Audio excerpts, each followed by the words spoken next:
Hello, everyone. Hello, it's 9 o'clock. So It's 9 o'clock. Oh it's no! 9 o'clock. Do you know where your indie comics are? You don't. You know what knows where they're. They're back at the Hey, convention hall. I just got our notification that we're live. Holy crap! Yeah, man. That's everyone. Get in here. Get in here. Get in here. We know you're there. Where's my? Where's the peanut gallery? Um, It's grande today, yeah, just yeah, like just like Starbucks. yeah. So Funny. yeah, everyone. I hope everyone had a great holiday, great Thanksgiving. I'm thankful that Thanksgiving is over, and I narrowly avoided the family. Yes. Um. So. Survive Turkey Day. Survive Tamale Day. It's all good. And we are actually for one of the first times we're live on Twitch. So welcome Twitch watchers. Hey, Twitchers. Yeah, Twitchers. Are they Twitchers? He's twitching, man. He's twitching. Um. So yeah, Randy. What can I tell you? Yeah. It's going to be an exciting show. We got a couple people here Yes. for you tonight. Welcome, Indie Volt Radio listeners. Yeah, they are Legion. And let me see. Michelle Gibbons is on my Facebook page. It looks like. Yeah. Hello, Michelle. How are you? Hello, Michelle. All right, so let's see here, Randy. We're going to roll the footage, but the intro, but we have Larry Patrick Higgins with Niobe, his comic. We have Jeremiah Joseph from Pathways, Cystic Fibrosis Superhero, their book, which is a comic for cause, and can't wait till everyone hears about that one. And then we're going to see if we can get some more people in here. I think we got art scheduled to come in as well. So that should be pretty good. So we're going to roll that intro. Roll that beautiful bean footage. That's right. That sounds so nasty sometimes. All right, here we go. I'm going to roll it, Randy. Are you ready? Yes. Prepare thyselves.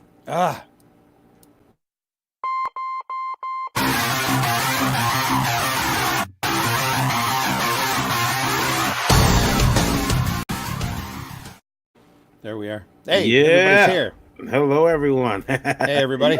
Yeah. So everyone is here. Thank goodness. My goodness. And it's going off without a hitch so far. Please. No whammies. All right. No whammies. So. No I'm whammies. old enough to remember no whammies. No moon calves. No moon calves. No man babies. No man. It's all good. All right. So guys, first we got to introduce ourselves because every Indie Volt show is someone's first show. Someone watching out there, especially those people watching on Twitch tonight. Our official welcome. Welcome to the party, pal. Welcome to the party. Yep. Hello, everyone out there. My name is Varian Grant. I am the co-owner of Last Call Comics. Been so for the last 7 years. I'm founder of Indie Volt Media LLC. I got my start making comics way back in 2008 when my wife was still a minor. My first book I ever published was a black and white interior action comedy called Psycho Sirens. I am a father, a husband, a geek, a creator, a publisher, a reluctant taxpayer, an artist. Shamefully not in that order. And you are watching Indie Volt Live. Tonight, I'm joined by Lola. That's all. And Mr. Randy Zimmerman. Hey, everybody. Whoop. Hey, that's great. Just bang into the microphone right off the bat. There we go. Hey, I'm Randy Zimmerman. I do the Zim Geek channel on YouTube. I am an independent and alternative publisher of many years. Arrow Comics, Massive Comics, Weeby Comics, freelancer to many alternative comic companies. For the last 10 years, I've been doing Flint Comics, a local comics and entertainment paper that we gave away right here around the Flint, Michigan and Genesee County area. Went through 10,000 copies per issue, went through 100 issues. So that's 1 million copies out there in my little county all by itself. And we'd get back only 100 or so that we gave away at conventions. It's a lot of fun. In the meantime, I do the Zim Geek channel on YouTube, and I am an award-winning commercial and graphic artist. Does that cover everything? Married, got a cat, got a couple kids, couple grandkids. I pay taxes too. Here we go. And our guest tonight, we'll start with Jeremiah. Jeremiah, go ahead and introduce yourself, and then we'll move across. I'm Jeremiah, obviously. Pathway is actually my first book, and right now it's kind of cold here in Florida, which sucks. You'll get no But- sympathy from us. No sympathy from us. Yeah, we're up here in Michigan. You're not going to get any sympathy. In Florida, come on. Hey, it's in like the 40s right now. Yeah, that's barely chilly. That's still short weather for us. Yeah, other than that, got kids, got a bunch of rescue animals, and just giant nerd. Animal rescuer? Mm-hmm. Awesome. That's cool. Yes. Joseph looks frozen. No, there he goes. Yeah. He was standing there smiling. He's trying to hide his turtles cup. So Yeah. we were talking about it off the air. It's all good. Explain, Jeremiah, why you are here. I'm here to talk about Pathway, which is our CF superhero comic book. Pathways. That's on Kickstarter. Yes, sir. And then And the big goal, you got to boast. Come on. yeah. Oh yeah, we hit our Bring it goal. on. Man. So They hit their goal today. Yep. On his They go birthday. today. On his birthday, Awesome. which is On his birthday. the best birthday present you can get, I believe, right? There you go. yeah, Now, Joseph, you partnered with Jeremiah on Pathway. Yep. So now, what exactly did you do for that book? Actually, Jeremiah and I first met in Connecting Comic Book Creators Group on Facebook. He created this cosplay character, which now is Pathway. And he was looking for an artist to do a rendition of the character so he could attend some local cons and pass out some information about cystic fibrosis. Mhm. I was really inspired by that. I'm really drawn to like cause-based things. And once I, found out about his backstory and that this was a cystic fibrosis character, I suggested that maybe we should bring it to life as its own comic book. Okay, that's cool. So I jumped on board as writer, co-producer, and co-creator. That's cool. That's cool. And next, the man who's never bored. He's always got something to do. He's either drawing a comic or putting his book together, or he's gaming. It's something. Yeah. First of all, I want to wish Jeremiah a happy birthday, brother. thank you. And to get funded on your first Kickstarter on your birthday, dude, amazing. Mhm. And before I even get into myself, I would like for you to add me up on the Book of Facebook, and send to me all your info that you have on your project for Pathway, so that I can share it, with any audience that I eagerly might have. Yeah, absolutely. I'm Larry Higgins. I'm the writer and creator of the comic book Niobe. We are currently going to be going into our own Kickstarter here in the month of January. Our sixth campaign, man. It's crazy, 6 times. Full color this time. Great team. We can get more into that a little later on, but I'm not married. I have no kids, and it's very cold here because I live on the eastern shores of Canada. Mm. Wow. There you go. Yeah. Oof. And so we got snow out on the deck already, Indie Volt International today. Yeah, That's right. Yeah. Just like our radio listeners. Yeah. We're live on IndieVolt Radio right now, as a matter of fact.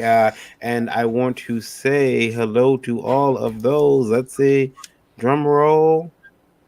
Oh, 960 people listening on Pressing IndieVolt 1,000. Radio. Tell your friends there, radio listeners. Let's bump that over 1,000. Yeah, that'd be great. Great. IndieVolt Radio, you can listen to that by downloading the IndieVolt Radio app on Google, as well as listen to it on stream on iOS. So it's always a good time on there. However, that's only if you're out of the country. If you're in the country, it's going to air later. If you're in the US, it's going to air later for some strange reason. But we want to welcome you guys all to the show. And if you watched the show before, you know that we have questions from our audience from last week. And we're going to get into those questions right now. And I want you guys to all chime in on them. Now, I will bring you guys up to speed. Last week, we got an email In From our a- last adventure. from a cosplayer named Olivia, who said that she wanted cosplayers, attending cosplayers, meaning they bought a badge, they're there for the I day know where or the this is weekend, going. to tip for they get tips from attendees. I'm like, good luck with that, but it didn't stop there, and we really and then so thinking that we had really, because we had a packed show that day, we figured we were gonna talk about that more on a Thursday show was Randy's idea. I didn't think we addressed the question enough. So, and we did it again on Thursday. Yeah. And we had a nice stacked panel that day too. Mm-hmm. And so yeah, the cosplayers have attacked. We mean there were a lot of people in the room, not just that Lola was here. No. she wasn't even here on the Thursday show, was she? Yeah, but so now she wasn't here on Thursday. We had to carry that show by ourselves. Yeah, man, it sucks doing that. I don't like that. And some guests. Yeah. So here is the first question. We should have subtitled today's show "Attack of the Cosplayers." Here's the first question, Randy. I'm not sure what that is. Attack of the Cosplayers. Yeah. Are you gonna read it, Randy? You reading it today? I can read it. All righty. Sure. Let's go. I have as much, if not more, of a right to come to a con, show off my cosplay art as anyone. Cosplay is art. Say that again and let it sink in. Cosplay is art. Engineering, sewing, fabrication. What can you do? Hold a pencil? Big fucking whoop. That's funny, Scott K. Thanks for writing in anyway. TV14 is up there now. You ruined it, Randy. Oh, well, I'm sorry. I meant to say effing. Big effing whoop. I was reading what you had posted there, so I didn't regard our TV14. Sorry, all you sensitive listeners. Oh my goodness, he swore. Anyway, yeah, Scott, fabrication, engineering, really, sewing and fabrication. Yep, that's all good, but you had to have that person holding that pencil first in order to create that character, buddy. And if you want to be noticed, you're going to go as somebody who holds that pencil real well. You're going to go as one of his characters, one of the things that he pulled up or she pulled up out of their imagination. Mm-hmm. So, yeah, buddy, you're not anywhere without us. So, all you are is a dude in a costume. I mean, a costume that anybody can wear. Anybody with a good body. I don't think I'd look good in a bikini. Nobody wants to see that. You'd be surprised. So what's the idea? No, nobody wants to see that. I don't want to see that. Nobody. So is the idea here that the sound off on this particular post? Yeah. You can. Oh, you're welcome. Right, if you have no comment, that's fine too. Oh no, I got lots of comment. Here's the thing, and this is a tough one for me. Does this relate to the girl who wants to be tipped or no? Well, no, just this question. You can just this question. We're gonna get to her. Yeah, eventually. Yeah. So in this part here, because I've done both, right? I'm a comic book writer, and I've done a lot of cosplay. Like I've done Negan from Walking Dead, I've done Cyclops from the X-Men, some Spider-Man, stuff like that. But I never looked at cosplay as something that really put me into some sort of entitlement position. You know what I mean? Mm-hmm. And so when I see something like this, I kind of get what you're saying, because cosplay for a lot of people is art. Like a lot of time goes into the crafting of these costumes and to get it just right. Some people spend an entire year on it. Now, me, I always just bought my stuff from eBay and kind of piecemealed it together. But I understand, just knowing some of these cosplayers, just how passionate they are about their craft. What I don't like about this statement, and Randy so passionately pointed this out as well, is what can you do? Hold a pencil, because he's absolutely right. Without the characters to cosplay as, you essentially have nothing, right? If Tim never made, Harley Quinn in the 1990s Batman animated series, or Rob Liefeld never did, that Deadpool, that got released in New Mutants, I think it was 98, you wouldn't have this stuff to begin with. So I think the cosplayers really need to understand, especially if this is like, I don't think this here is like the average mentality of a cosplayer. I just think this is Scott K just blowing off his steam or whatever. But if they do think that way, they really need to take a second look and go back to the creators and understand what it is that they really love and why they love it. I've had cosplayers cosplay as my character, and that to me is just such an honor to see it. Mm-hmm. I don't definitely ever want to see some sort of war, between cosplayers and creators, because really one can help boost the other. Right. Yeah, I mean, in a perfect world we would, but I think that what we're starting to see now is some cosplayers who feel entitled. They feel that I mean, and you'll see some of the questions. And I think last week was, I think Olivia's question said that they saved and reinvigorated the Comic Con industry. And if it wasn't for us, Well, those crazy conventions wouldn't be anywhere. Well, I mean, there's half truth to that, and the truth is that a lot of cosplayers do go to conventions, and they are ticket buyers, right? So they are paying that con to be there. They may not be buying a lot off of the table, because that's another big sort of controversy. Cosplayers buy from vendors, or they just kind of stand in your way. But they do buy tickets to get entrance, and so without that sort of most of the time, sure. So, I mean, if you got rid of that sort of demographic group of people, that does hurt convention ticket sales. Yeah, I don't know if I. But the thing that Rob Anderson on Thursday pointed out is some of these cosplayers cosplay these characters. They have no idea who they are. I love Rob Anderson. Listen, I know you guys because of Rob Anderson. The indie devil. Yeah. And Rob is a guy. He's going to tell it like it is, right? Rob. I did a debate on my show where it was Rob and Mason Easley debating over fan art and should fan art be sold as princess conventions and stuff like that. Mm-hmm. What a heated show, man! Yeah.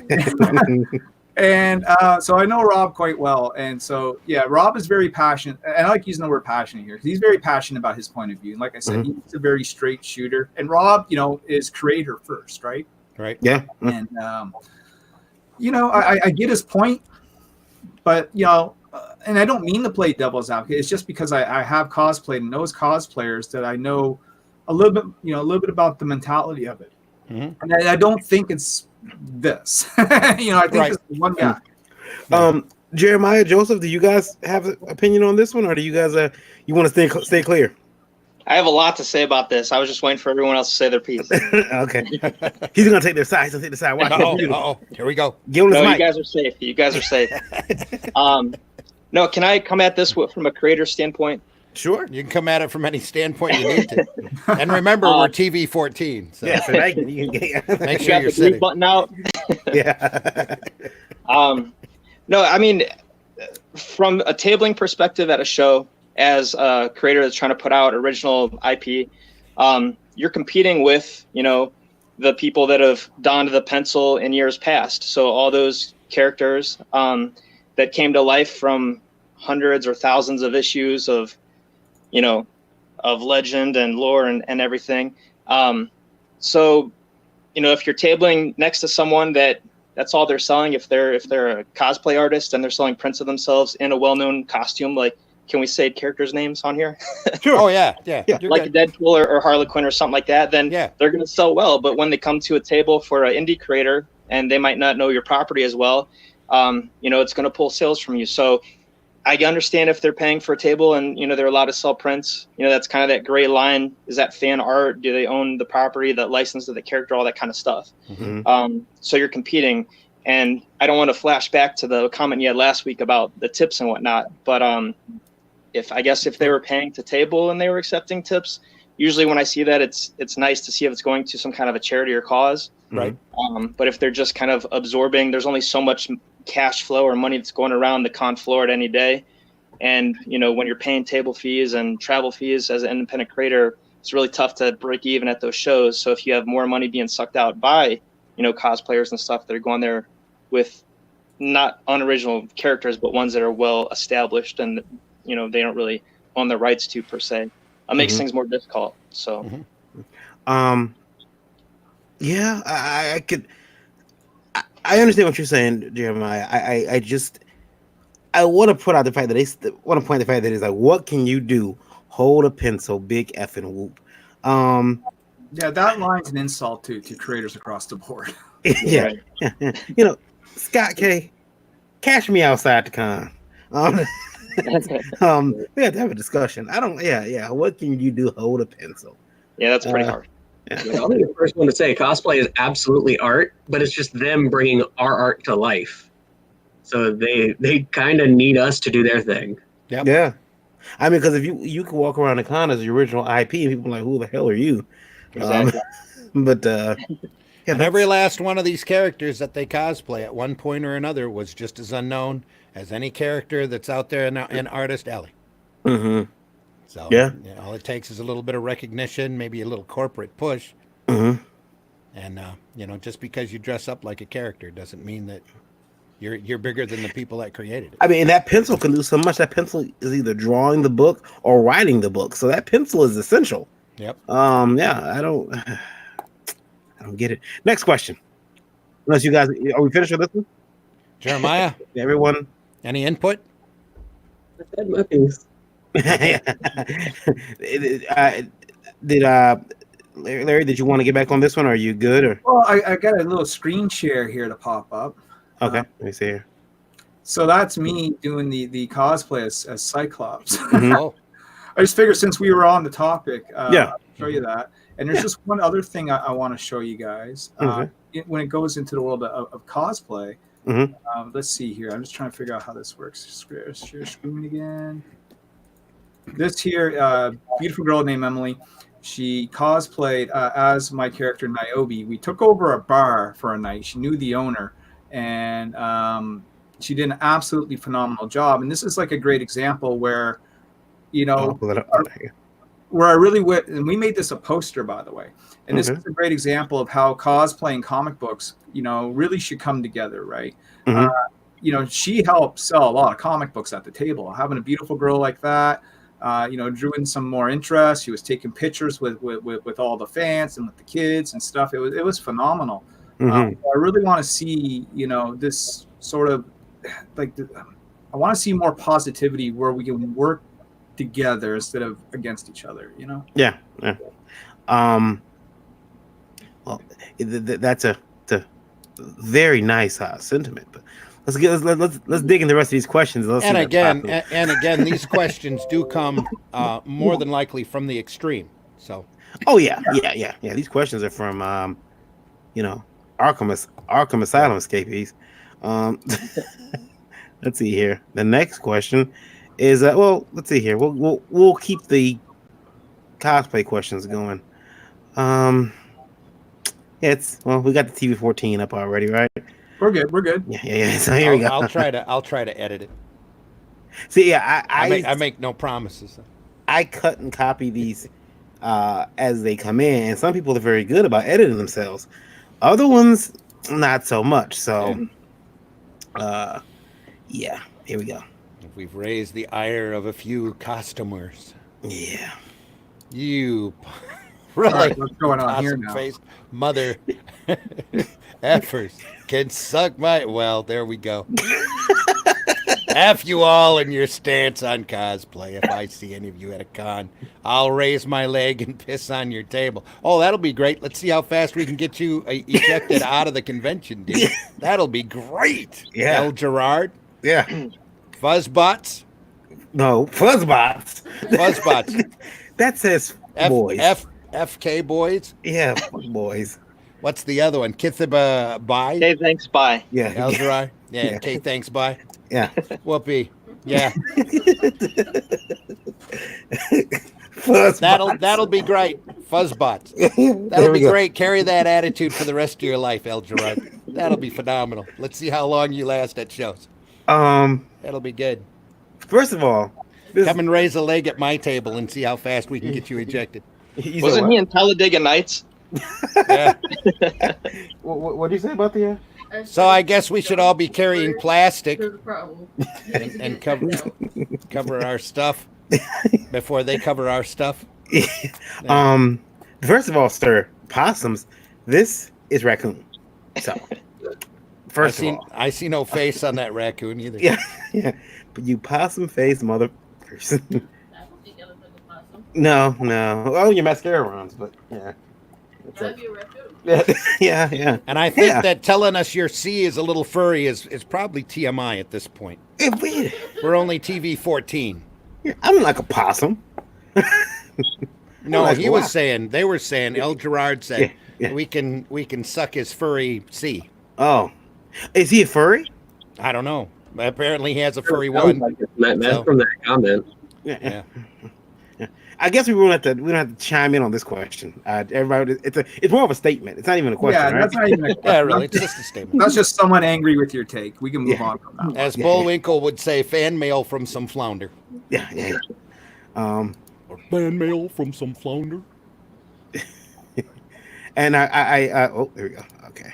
I'm sorry. I have to see the screen names of these things because otherwise it's. Don't pull up your red tube channel. Don't. Yeah. I'm trying not to, man. We're trying to be good here. Alan, Lanny, is that Lanny or Lane? Maybe Line. Liney. Sorry, Alan. Sorry, Alan. As a cosplayer who puts lots of money into my cosplays, a little financial compensation from attendees would be appreciated. I'm not asking, but I wouldn't argue against it becoming the standard. I would. We all would. That's that. We covered that last time. The first minute that you try to make that the standard, your IP owner is going to want a taste. All right, so this can be cut down in so many different ways, and I really wish I was on the program last week to comment because, like you guys, like I've already mentioned, I kind of devil advocated for cosplay a bit, but this is where I'm not going to, right? You can't walk around a con in your cosplay and just expect people to come up to you, ask for your picture, and give you $5. That's a little ridiculous, you know. If you want to get paid for your cosplay, that's fine, but you got to earn it. By earning it, I mean you got to build your brand just like we have to build our comics. You have to become popular enough for the cons to want to invite you as a guest for you to come in and do your thing. And if someone wants to pay $10 or $20 to take a picture with you in a nice little set and stuff like that, cool. You know, we're laughing at Paul's Han comment. does it all the time, right? Jessica Nagiri does it all the time. You know, I've gotten a chance. Riddle does it all the time. I've gotten a chance, you know, in my sense of going to cons, meeting some of these more well-known cosplayers, and that's what you have to do. You have to build a brand. You know, Kevin St. Pierre is a local guy here. He does a great job, you know, doing it as Wolverine, but he would never ask anyone for money. You know what I mean? He does it because he loves the hobby and he loves the character. But yeah, money does come his way, whether directly or indirectly, by getting invited to cons, by paying for his hotel, by paying for his travel, because he spent and built the time to earn a reputation as a guy who can do that. Yeah. And so if you want to be paid for your cosplay, I get it, but don't expect people just to, you know, walk around and tip you for taking your picture. You should be honored that they're taking your picture, that they think that your cosplay is good enough worthy for them to take a picture, because most people who take a picture is going to post it on their social media, right? And so, like, let's say I'm at a con and I take some pictures of some cosplayers. I'll often try and find out who they are and tag them in my post so they get the credit for their cosplay and gives them a little bit of exposure. You got to earn, you know, if you want to be paid, you got to earn it. Yeah. I mean, I would look if you walk down, because here's the thing, guys. I'm gonna let you guys have a little secret. You're probably all gonna laugh. I've been tipped at a con for being black. I was tipped at a con for being black. A guy came to me, and you mean a monetary tip? Yeah. A guy came to me. Yeah, he said, which horse to take in the next race. No. He came to me. He asked me what I was doing. I told him he's a black guy, and he reaches in his wallet. I think he's about to buy one of my books. And he pulls out a $5 bill. He hands it to me. He says, "Here you go." I'm like, "Okay, which book would you want?" Because my books are $5. He says, "No, that's for you, man. I like what you're doing. I appreciate you being here. You know, keep that $5. You know." I'm like, "You don't want a comic book?" No, that's for you, ma'am. Just looking out. And I thought, wow. Now, first of all, I thought, how can I make that happen more often?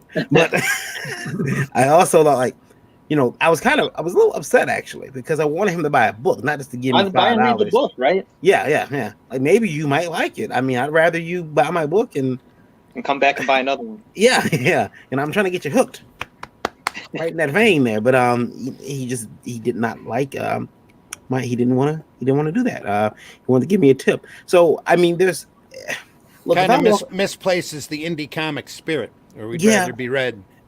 Yeah. I thought most cosplayers would want to hold on, I'm gonna put you backstage for a second, okay?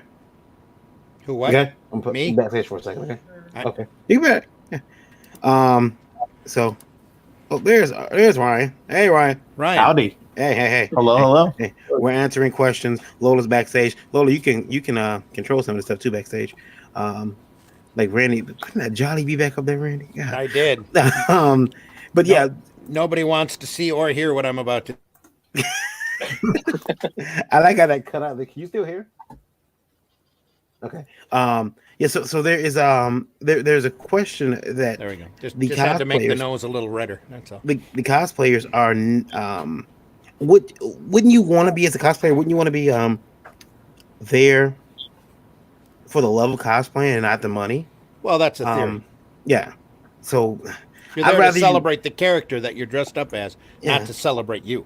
Yeah, I don't know. It's These Well, that's cosplayers need to certainly- rent a table Well, that's certainly how it and try to began, break right? even. It was like people were Then cosplaying. they can chime in. Thanks, When I Paul. started going to conventions back in 2011, after my hiatus from comic books for a while, what you would see was people cosplaying for the love of the character, right? And it just grew and grew and grew. And conventions now are so mainstream, and that's due in part because of the MCU and the movies and stuff like that, where people are getting to know these characters on the big screen as opposed to the pages of comic books. And so what's happening now that I see in cosplay is that people are looking more of it as a business than it is an art of love. So they, they'll have their Instagram, they'll have their Patreon, they'll have all these various ways of, trying to bring in money. And to them, it's more of a business now. And so, I wish the mentality that, for the love would be more prominent than, say, the need to make money from it. Right.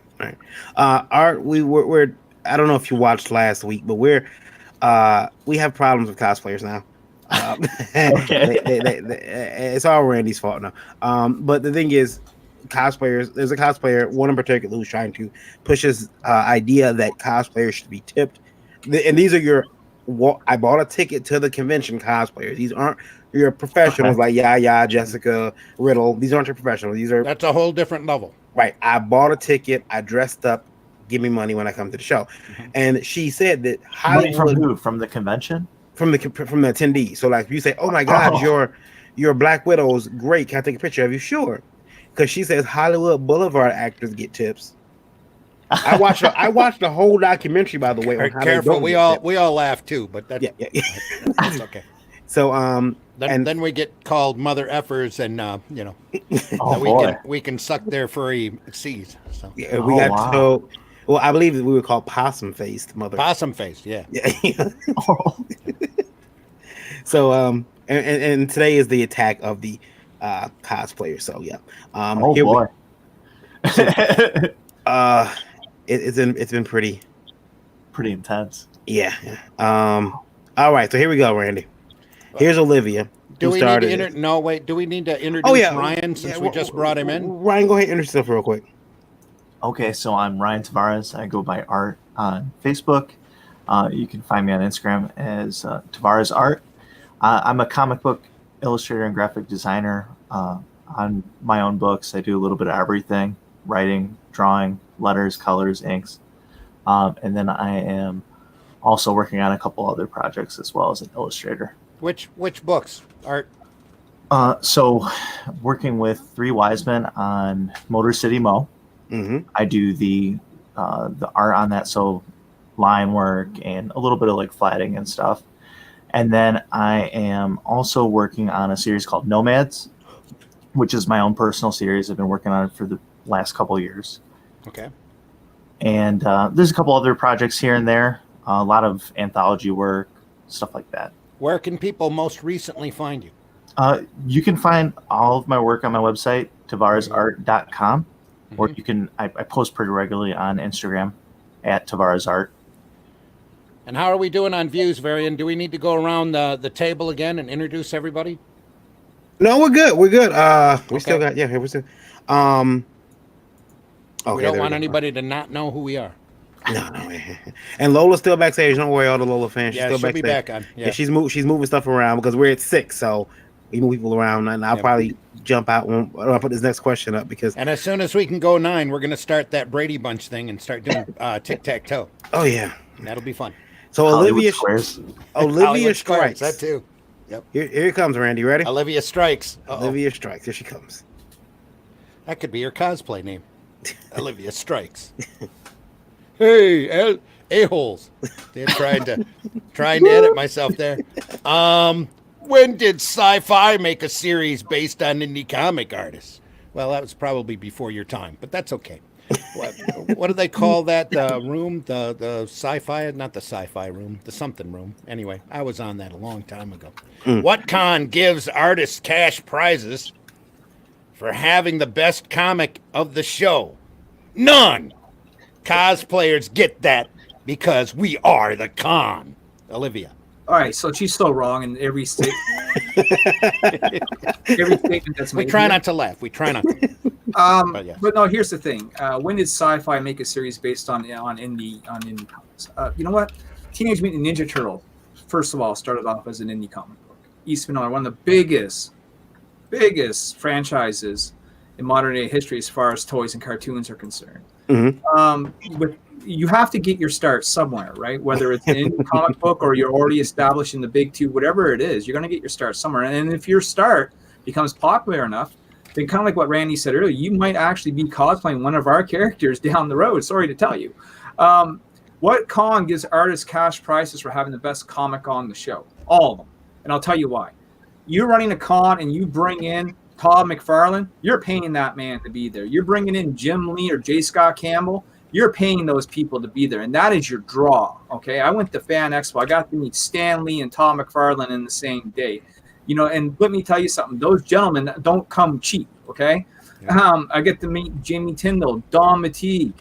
I got to meet all sorts of great, well-known artists, whether they be an artist alley or actual guests at the con. And when you bring in a J. Scott Campbell as a guest in the con, yeah, I'm sure he's getting paid a little bit more than, you know, the cosplay contest winner of the day.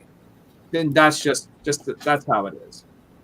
I can understand that. I think that I found it. It was the anti-gravity room. Okay. Sci-Fi had a series on a long time ago. I don't want to boast, but I went to my IMDb page in order to remember the title of the show. It's the Anti-Gravity Room. I was on there a long time ago for doing a little indie comic called War of the Worlds. And they had a lot of indie creators on that were sci-fi based. It was a sci-fi media show. Mm-hmm. That, you know, they might have featured cosplayers, but this was probably before cosplay as a really became noticeable as an art. Randy gets on all the cool shows. He's been on there, Treehouse Masters, man. I've been on Treehouse Masters for 2 seconds. Don't blink. My work's been on there for a whole episode, though. So. Guys, I'm sorry to cut you off, Larry, but yeah, sorry. Oh no, I made my statement. I mean, basically, you know, they're trying to say that cosplayers are there because they're at the con. No, not really. When you go to say like a Fan Expo, it's not the cosplayers that are drawing people in. It's when you invite, like I said, big name tier artists from the industry, like a Jim Lee, Mark Silvestri, you know, a Rob Liefeld, a Todd McFarlane. Yeah, I can go down the whole list of name of image founders. You know, yeah. Right. J. Scott Campbell. Again, I keep saying J. Scott because I love J. Scott.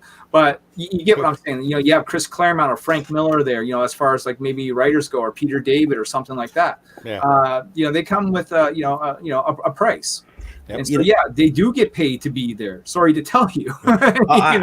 I'm sorry, Larry. I almost muted your mic. You said J. Scott Campbell. No, here's the thing. I love J. Scott Campbell's artwork. My wife has two favorite artists. I'm neither one. And and she used her favorite artist of all time was Al Rio, and then Al passed away. But then she was like, "Oh, you know, I really like J. Scott Campbell." Started buying a lot of J. Scott Campbell art, and we were at MegaCon in Florida. She just kept waiting, and we were at my table, so she kept waiting for J. Scott Campbell, and she could not get over there to meet him. So finally, I go over there. I'm like, "Oh man, my wife wants to meet you, but he's getting ready to leave." And he's like, "Well, here." And he reaches on his counter and he just hands me a lanyard with his artwork on it. So Lola's running around with a lanyard, J.C. Campbell's artwork around her, you know, neck. And it's kind of like he claimed my wife. I don't know how I feel about it. I'm like, it's like I imagine him saying, "That's right." And he's from Michigan, so that makes it even worse. And some of these guys are really cool. You know, when I met Tom McFarlane, he would spend time with you. You know, not to take away from the conversation too much, but like when I met him, you know, you got to bring him 2 books. He signed them for free, didn't charge you for a signature, and he would sit there and talk to you. You know, and I even gave him a copy of my comic book, right? I said, "Hey, you know, I don't know if you can accept gifts or whatever, but this is my comic book. Maybe you can take a look," right? And I slid him the comic book, and he said, "Oh, this is awesome." You know, he flipped through it a little bit. He's like, "Maybe someday you'll be sitting in this chair, and someone's going to hand you a comic book." Like, boom, mind blowing. You know. Joseph's pointing up to Jeremiah. Yeah. Jeremiah, tell them your story, our story with Pathway. Oh, well, with McFarlane sending us a private message about how much he liked the cover. Yeah. That's Sweet. cool. That's good. Yeah. We did a homage to Amazing Spider-Man 298 with our cover. Cool. I don't know if you guys can see this. Let me see. I'll bring it up. Hold on. Tight. Yeah, let's bring it up big. Hold, keep it on. All right. Ah, there we go. Yeah. That's just a trading card that we did, but that's the Cool. cover for our book. Mm-hmm. Jeremiah, I think, posted it to Todd or something on one of his posts because they did the homage covers to Spawn 298, 299, and 300. Mm-hmm. Yeah. And we actually chose to do the homage to Amazing Spider-Man 298 before he posted his Spawn cover. So then we posted, hey, how about this one? And I think he liked it and responded to it. So that was pretty neat. And for those that don't know, the significance of 298 is that's McFarlane's first work on Amazing Spider-Man. That's what makes that book special. Yeah. Oh, there we go. Let's see. Okay. Randy? Cliff D. Thanks for writing in, Cliff. In my upcoming comic, which you guys inspired me to make. Awesome. Oh, thank you. Buddy, that makes my day. Yeah.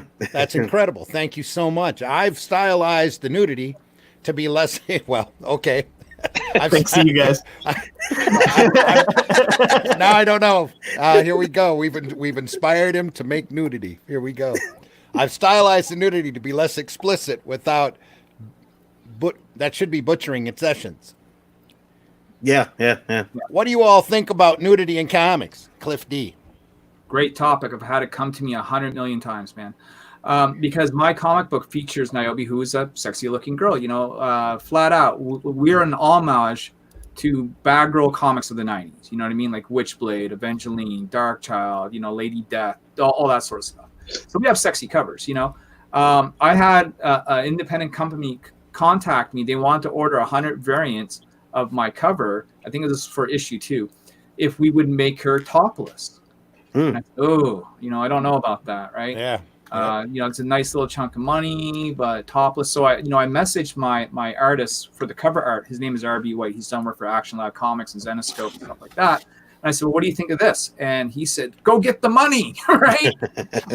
He has no problem drawing nudity. Absolutely none.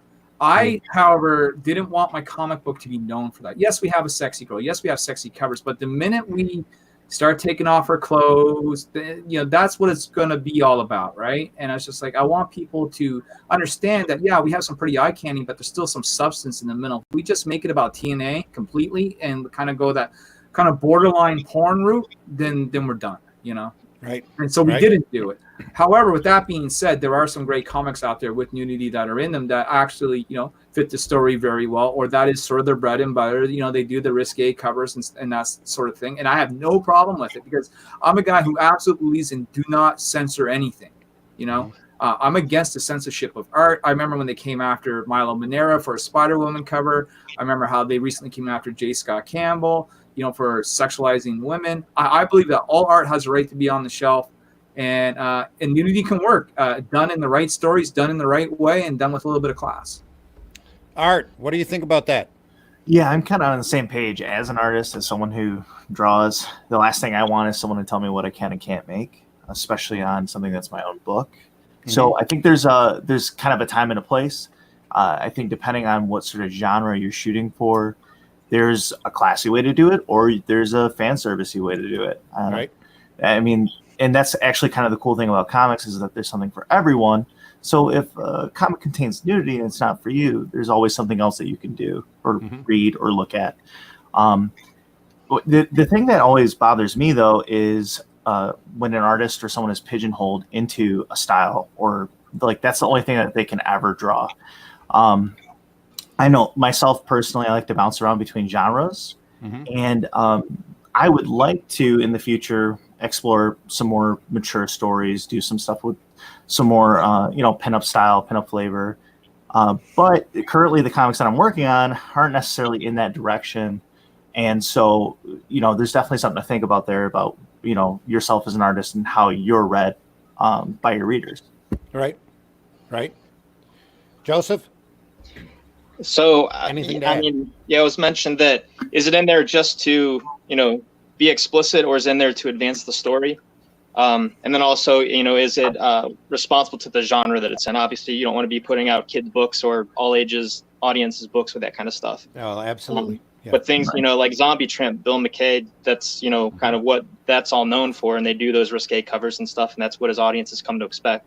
Right. But if you do happen to look on Kickstarter, a lot of the TNA books are some of the highest sellers. So it's kind of demoralizing to the guys that are trying to put out, all age book or superhero book or a fantasy book or sci-fi book that doesn't have that. So as a creator that kind of really doesn't do that too much, you're kind of at a disadvantage.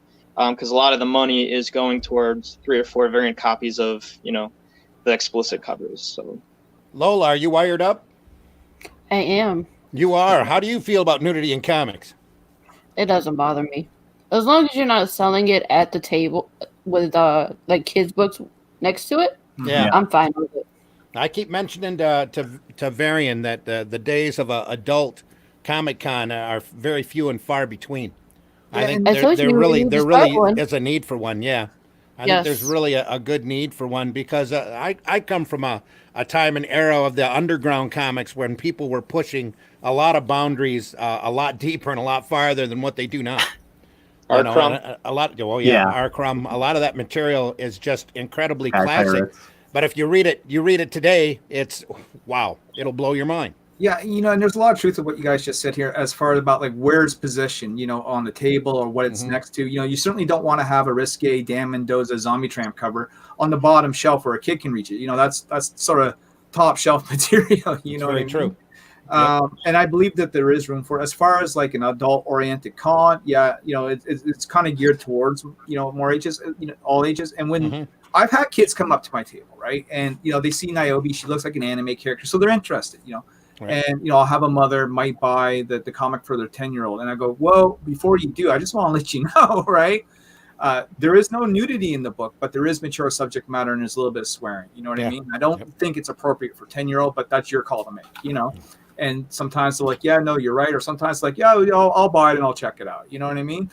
At that point, the decision is in the parents' hand, but I always let them know. But yeah, to this day, we never ever had a nude scene yet. Has any of us here not done any kind of adult or underground comic? I don't think I've done anything quite that mature yet. Not quite that mature yet? Wait, does underground just mean indie or does underground mean explicit? No, underground means underground. Okay, I haven't done that then yet. So back in the day, Diamond used to have an entire preview, a section of previews that they'd slide into previews that was all adult material, and I don't think that they do that anymore. And that, quite frankly, that's a part of the market that's kind of missing, but also understandably gone because comics have really, like somebody else mentioned here just a few minutes ago, has really gone mainstream, especially with the attention of the movies and other media has pulled to sequential art. So another thing that was comics have really toned down in the last few years. Not to cut you off, Randy. Another thing that was mentioned though is someone brought up Kickstarters and how you kind of see the more adult-oriented stuff there, and those sorts of books seem to do better than others. And there's a reason for that. And the reason is, we just kind of covered it in a roundabout way, is that you don't see that sort of stuff in comic book shops anymore. You don't see the sexy covers for Marvel or DC as much. Even Zenoscope, Grim Fairy Tales has really toned down the sex appeal of their books, right? And so people who are looking for the sexy Lady Death from Brian Pulido, they're going to go to Kickstarter. People that are looking for Big Dog Inc., Penny for Your Soul, Critter, and all those sorts of books. Yeah, they're going to go to Kickstarter. That's where that market is for that. Right? Are there Kickstarter campaigns for hardcore adult material? I don't know about hardcore adult material, but certainly for the sex appeal, as far as like bad girl sort of style comics, it's definitely there. The circle template age, I call it. Right. Yeah. Okay.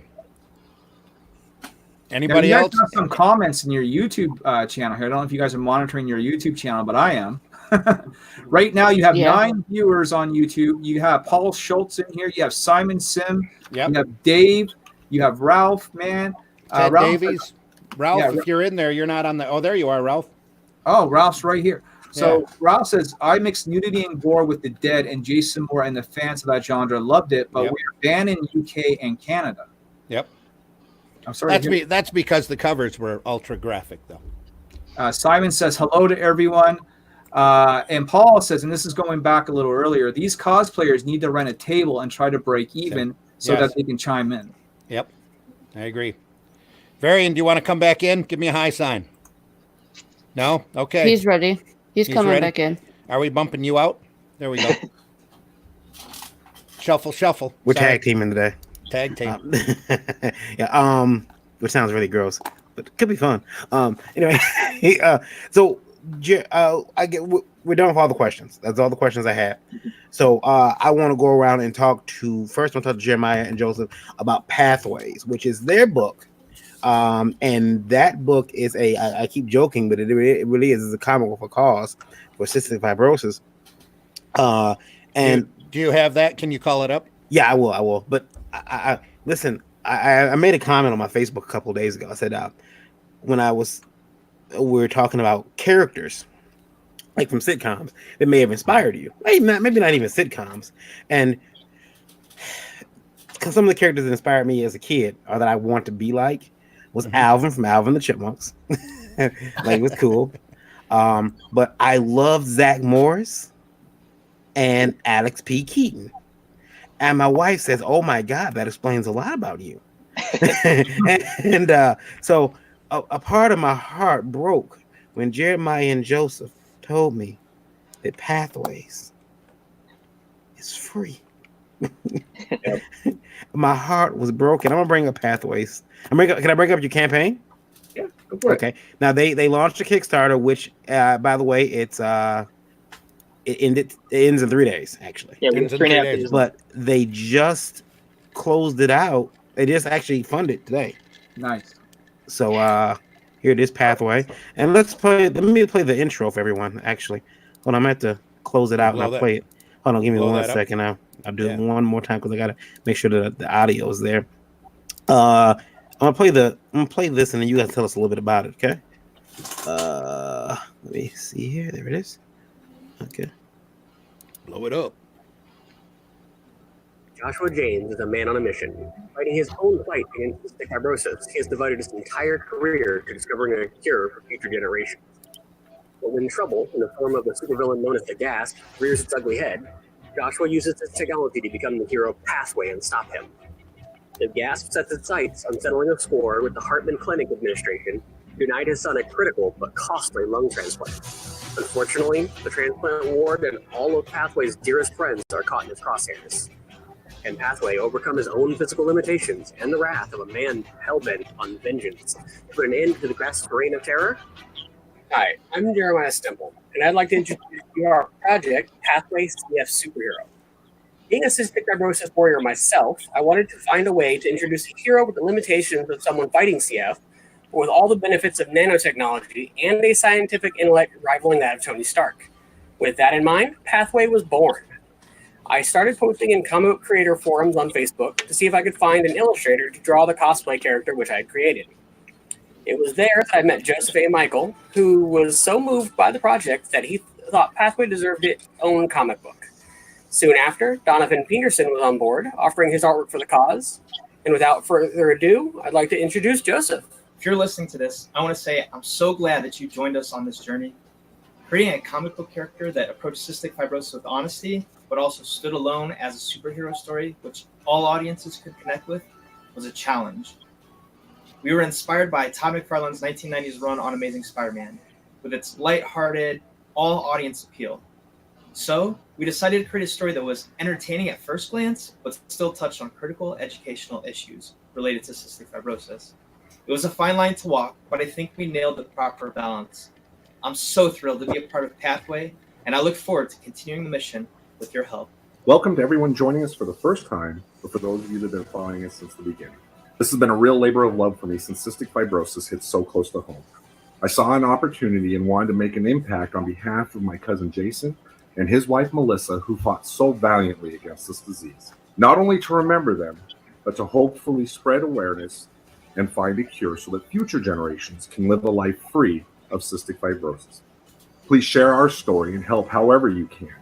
We hope to continue to do cause-based superhero stories that do spread awareness and raise crucial funding for advancements in treatments. On behalf of cystic fibrosis patients everywhere and their loved ones, thank you. Thank you, Joseph and Donovan, and thank you, Kickstarter patrons. All of your support and pledges and your faith in us is very impactful. And we hope you can help us increase our reach and continue to tell meaningful stories that truly impact lives.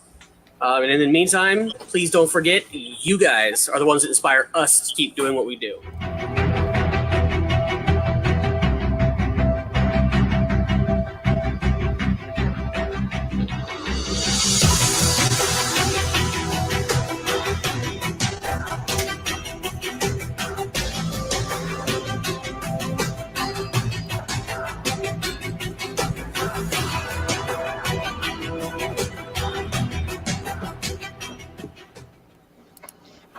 Very good. Yeah, very good. Now, you guys, you guys funded today. Now, by funded, exactly what is that going to do for you? Should I take this, Jeremiah? Yeah, go ahead.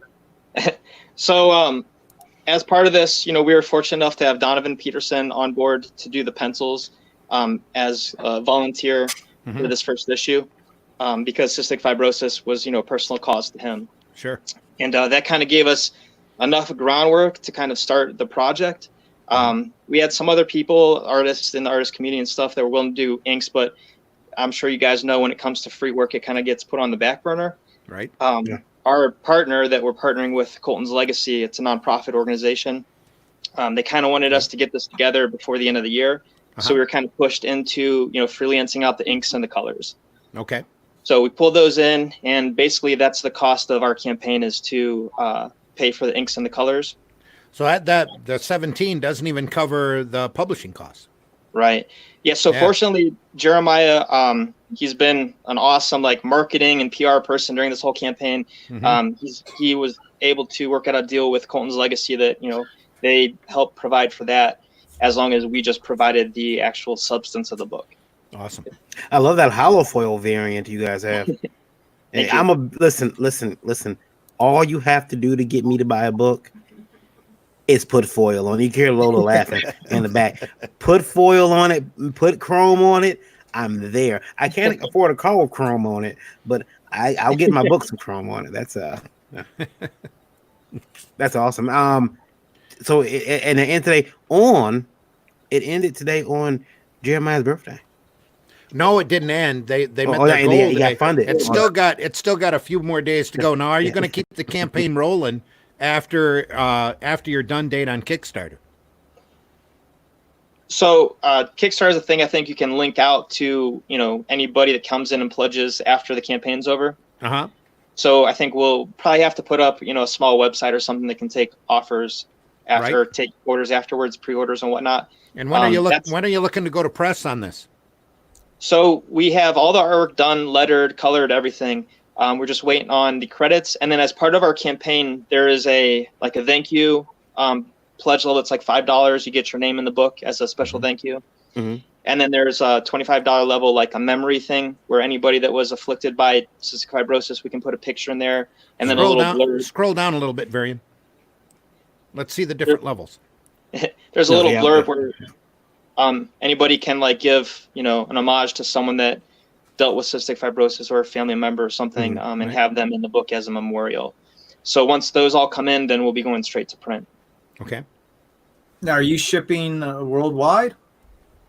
Yeah, so we are shipping worldwide. That's kind of a stinky thing with shipping to the UK. I mean, anywhere else outside of the US, it's $28. Yeah. Just to ship a single issue.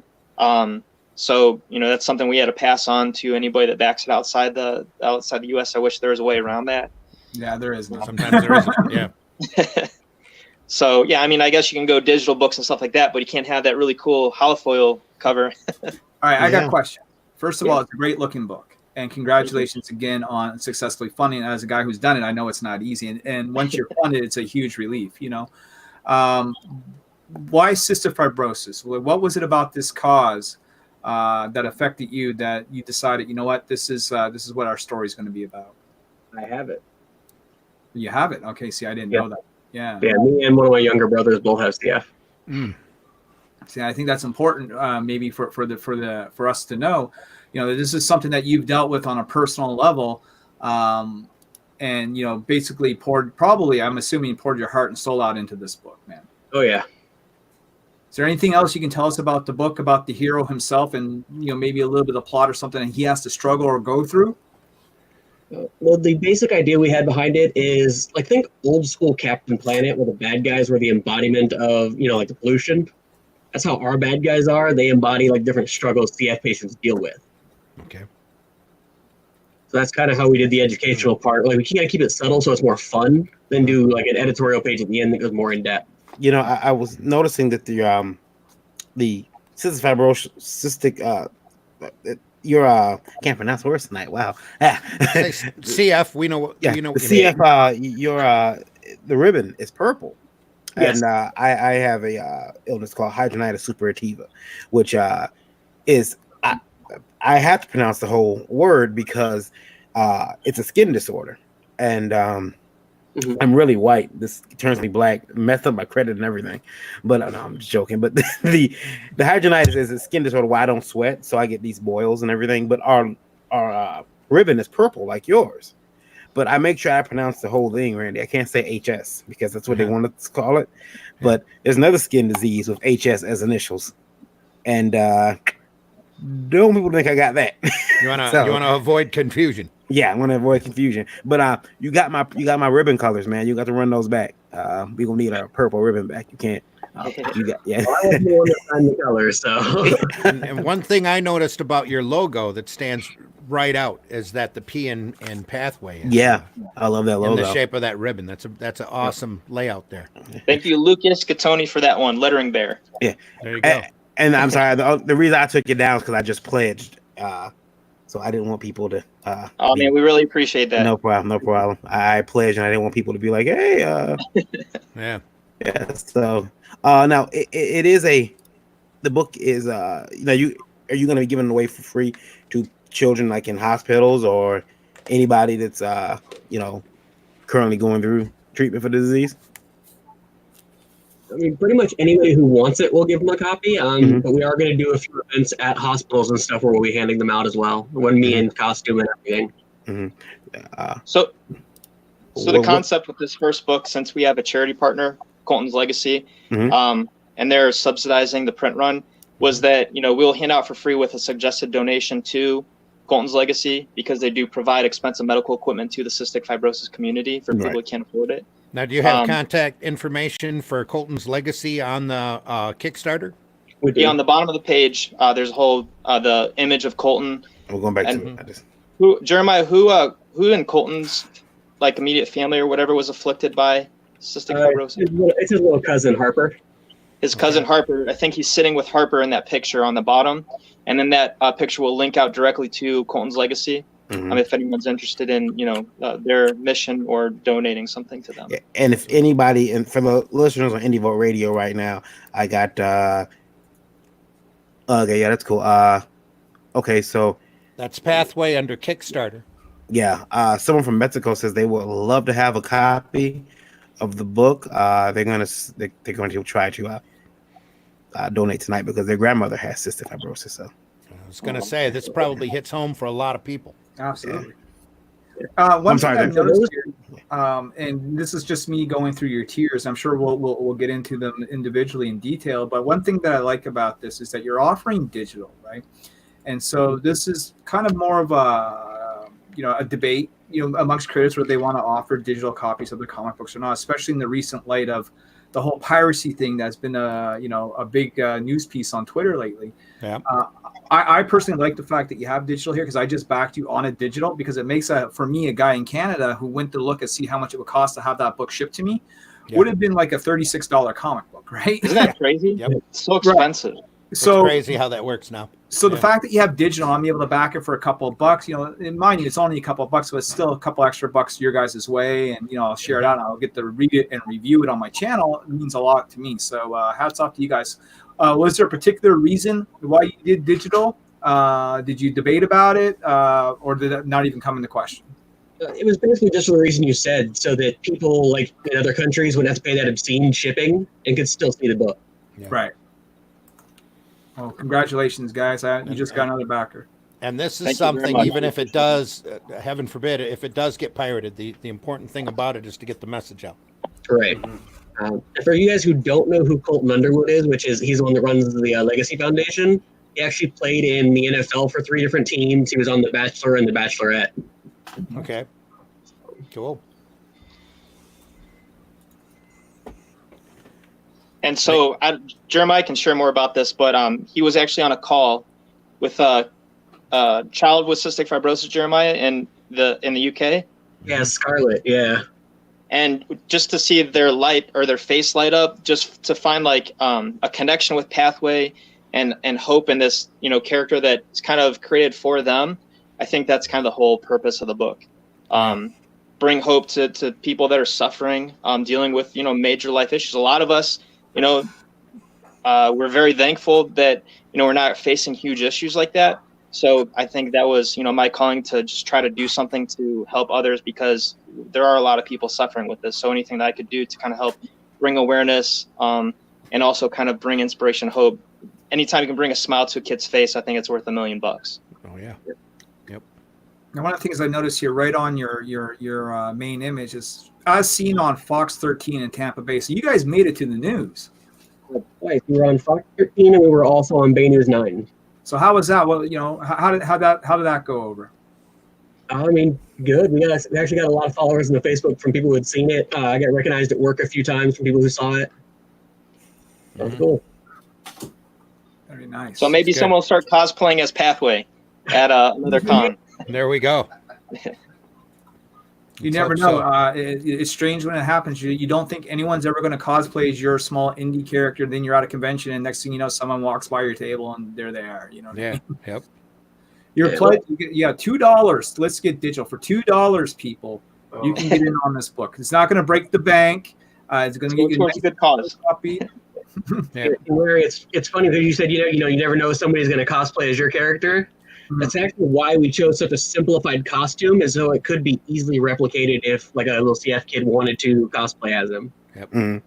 $5 or more, you get the thank you and the digital copy. For $10 or more, this is where people might get interested. Let's get physical, man. Want to pull that up, Varian? Yeah, sure. Let's go through the different levels. Now would be a good time to push that. Well, I definitely think going through their levels is going to be a great idea, because I took a sneak peek at their perks, and they got some great stuff happening here. Yeah.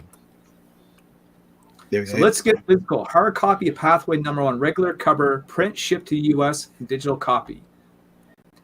Memorial for those we love. Do you know a cystic fibrosis warrior that left a meaningful impression on you? Honor them through a memorial, including one line and a photo that will be included in print in the digital edition of Pathway #1. $25. Yeah, and those so you get the digital and the physical copy, and then the $25, my favorite, that hollow foil. Yeah. So your love of foils, man. Scroll it down, Varian. I'm with you there. Hollow 1 and 25 variants. Farther So down. 1 out of every 25 printed, folks, is going to be a hollow foil variant.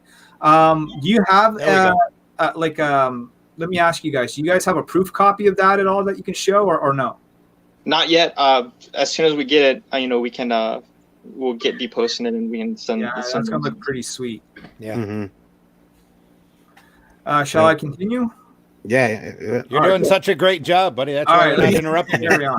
Keep For it up. $50 or more, you get a one-on-one session with Pathway CF Superhero. Pathway will video chat with you or a loved one to inspire, encourage, or promote hope and healing. After sharing some of the great moments on the line with Stan and with Scarlett, Pathway would like to extend the opportunity to anyone in need of a little encouragement. Proceeds go to the cause, limited to 5. So act now. So talk to me about this one, guys. How's this going to go down? Jeremiah? Well, that one, like I did with Scarlett, I actually called her mom. We video chatted, and I was on the phone with Scarlett for almost a half hour, just talking to her and her little brother, and just whatever they wanted. In costume. Yeah, I was in full costume. Okay, so basically what you do is you'll call these people up, those who are suffering or need a little bit of encouragement. You're going to sit down with them for is it 30 minutes or? Until they run out of things to say. They run out of things to say. So your time unlimited here to talk about this and help someone through a rough time. Okay. for $75 or more, let's get personal. You're drawn into the issue. So I'm assuming that you have 2 of 5 left, so 3 backers already. There's only 2 spots that's left. You want to get drawn into the comic. You got to act now. Yeah. 2 left. Guys, talk to me about this one. Is this going to be a cameo appearance? Is this character going to have any lines? How's this going to go down? So this will be an issue 2, obviously, because we're already done with production for number 1. Right. But it'll be like, a background character or someone doing something interesting or whatever in the background. And then there's a tier a little bit later, I think, that sold out that was someone with speaking roles. Mm-hmm. So a little bit more of a main character. And I think that this seemed to be a popular tier on the other Kickstarter and indie Kickstarter campaigns that we've seen. So we wanted to make sure that we included it and gave someone the opportunity to be in the book if they wanted to be in the book. Cool. Perfect. $75 or more, man, gets a creative 8x5x11 commission. 8x10 custom by commission. artist 8x10, yeah. Donovan Peterson of any character of your choosing. And there are lots of these left. Only 1 so far is taking you up on that offer. 9 left. This is going to be a full color commission? Inked in 8x11, and then you get all the other stuff like the physical copy and whatnot. But I'll be honest with you, you can't get a good quality piece for $75. That's a steal. That's a bargain. That is a bargain. People should jump in on that. We were joking with Donovan. I said, "You're only on the hook for 1 commission so far," and he was laughing earlier. He said, "I'll take it." But of course, we'd love to sell that commission out just to make sure that we give him plenty of work to do. Now, this next one I really like. I wish I had this when I first started my very first comics. This would have been a great help to me. But it's called Let's Get in Touch. And this is a 1-hour creative call, 1-hour creative Skype or Facebook chat session on funding your dream comic with Pathway creators Jeremiah and Joseph. Listen, when I started this, guys, I'm sure the same way with you, no one was there to help me out. I had to go on the net and do the deep dive and take things from different areas and try and figure out how exactly do I piece together a comic book. If I had at that time back in 2014 an hour with the creator on Skype just to bounce all my questions off of and things of that nature, that would have been a tremendous help. Man, talk to me about this, guys. I mean, just what you said, the learning curve to create a comic book, to know, how much it costs, timelines, what's realistic, what's not, expectations, and especially how to get it funded, because just a 18 to 24 page full color comic book indie, if you're printing 5,000 issues, you're looking at maybe $8,000 after all your production costs is in there. And people don't see that, they see a nice shiny $4, $5 finished product on the shelf and they're like, oh, $4 or $5. But you have hundreds or sometimes thousands of hours, I guess, involved in some of those graphic novels and some of those comic books. So, when you have 4 to 8, maybe 10 hours on each penciled page, that's just pencils. That's not even inks or colors or letters or the script. So, like you said, this 8 years ago or 7 years ago to me, would have been invaluable just to have that, resource to bounce questions off of. I would have saved myself probably thousands of dollars of mistakes having that one-on-one session in the beginning to kind of really accelerate my learning curve to kind of get over those, all those issues that you never know you're going to face as an independent comic creator. Yeah. Now, the next the $125 perk is sold out. And that was your likeness in issue 2 with a speaking role. Yep. Okay. Yeah, somebody jumped on that. 2 people jumped on that and got it. And then the $150, your store or place of business drawn to issue 2 of Pathway. And you already had that with issue 1. So and you got 1 out of 3 left. So there's only 1 spot here. So this is, I'm assuming this is an advertisement here. Your store or place of business drawn to issue 2 of Pathway. So like, let's say someone runs a comic shop and they want to have their comic shop in the book. Here you go. This is the way to do it. And I would assume that that's probably the 2 of your backers, right? Probably comic shops or something along that lines. Yeah, I think one was Board Game Cafe. Board Game Cafe, and the other one was audio store. There you go. Cool. Now you guys, so you funded today. Book's getting ready to come out. You think you'll have it in the customer's hands by, you thinking later this month or January?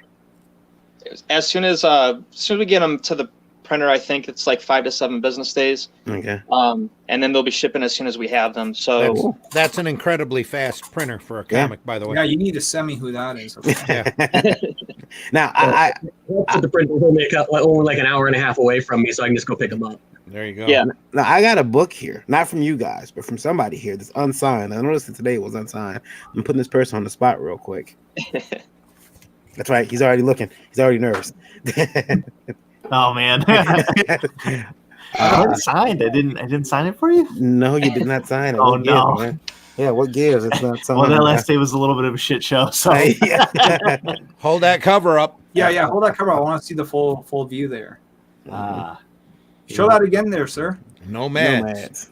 Yep. So that's issue 1 of Nomads. Yeah. Issue number 1 of Nomads. I'm pretty sure behind me. Cool. Yeah, behind me, and I like this character. This character's awesome looking. He really deserves a figure, actually. Yeah, that would be sweet. I'm pretty sure that I've got some other stuff from. Yeah. Oh yeah, yep. That was a one-off. Yeah. Yep. Hephaestus. Yeah, I got a lot of stuff from you guys, but yeah, I think I got Bitwitch over there, a couple other books. Yeah. Now, what are you working on, sir? So currently, I'm wrapping up on the art for book 3 of Motor City Mo, and that is a romance noir kind of. It's kind of like a gritty take on superpowers. You can find out more about it on 3wisemenmedia.com. So working on that, that's been going good. We just funded that in October, and looking to get that 3rd book out in February. And then on top of that, I'm also wrapping up issue 2 for Nomads, and that'll be going up for free online as well. So hopefully trying to get that out by the end of the year. Yes. Yep. Well, the webcomic version is free. You can find that on Webtoons. Anyone can read that. But I do sell the single issues in person, and eventually looking to put a trade together of the first 5 issues. Yeah. Good. Varian dropped out. Varian. Uh-oh. Lost the host. Lost our host. He's there. He just wanted boobs on screen. Oh, there we go. Had to get Lola up there in the middle. There we go. Now, Larry, what are you working on? What's new with Niobe? Whoa, all kinds of new. For anyone that doesn't know what Niobe is, she's right here on my t-shirt. This is the chibi version. We have t-shirts, by the way. These are made by popartgear.com. A great company that specializes in t-shirts for independent comic books. They work with people like Billy Tucci and Joseph Michael Linzer from like Cry of Dawn and stuff like that. Tom Hutchinson from Big Dog Inc. Free plug. Yeah, dude, man, I'm full of plugs. Trust me on that. I've been doing this for a little bit. And it looks like they do good work. So yeah, there you go. She's a half Japanese pop star with the ability to teleport, and finds out during the course of her adventures that her power is slowly killing her. Turns out that the body can only jump through time and space so many times before it starts to break down. So this is issue number 1 that we put out in 2015. I sent it away to get graded so I could always, just kind of have one untouched slab sort of thing. And this was done by a great local artist, the cover by Andre Boulard. And this is what got us started. This comic's black and white, and it's about teen suicide and depression, actually. And in the back of the comic book, there's a number for the teen helpline and the suicide prevention line. Whoever picks this up and this helps out someone, much like in the way you guys talked about cystic fibrosis.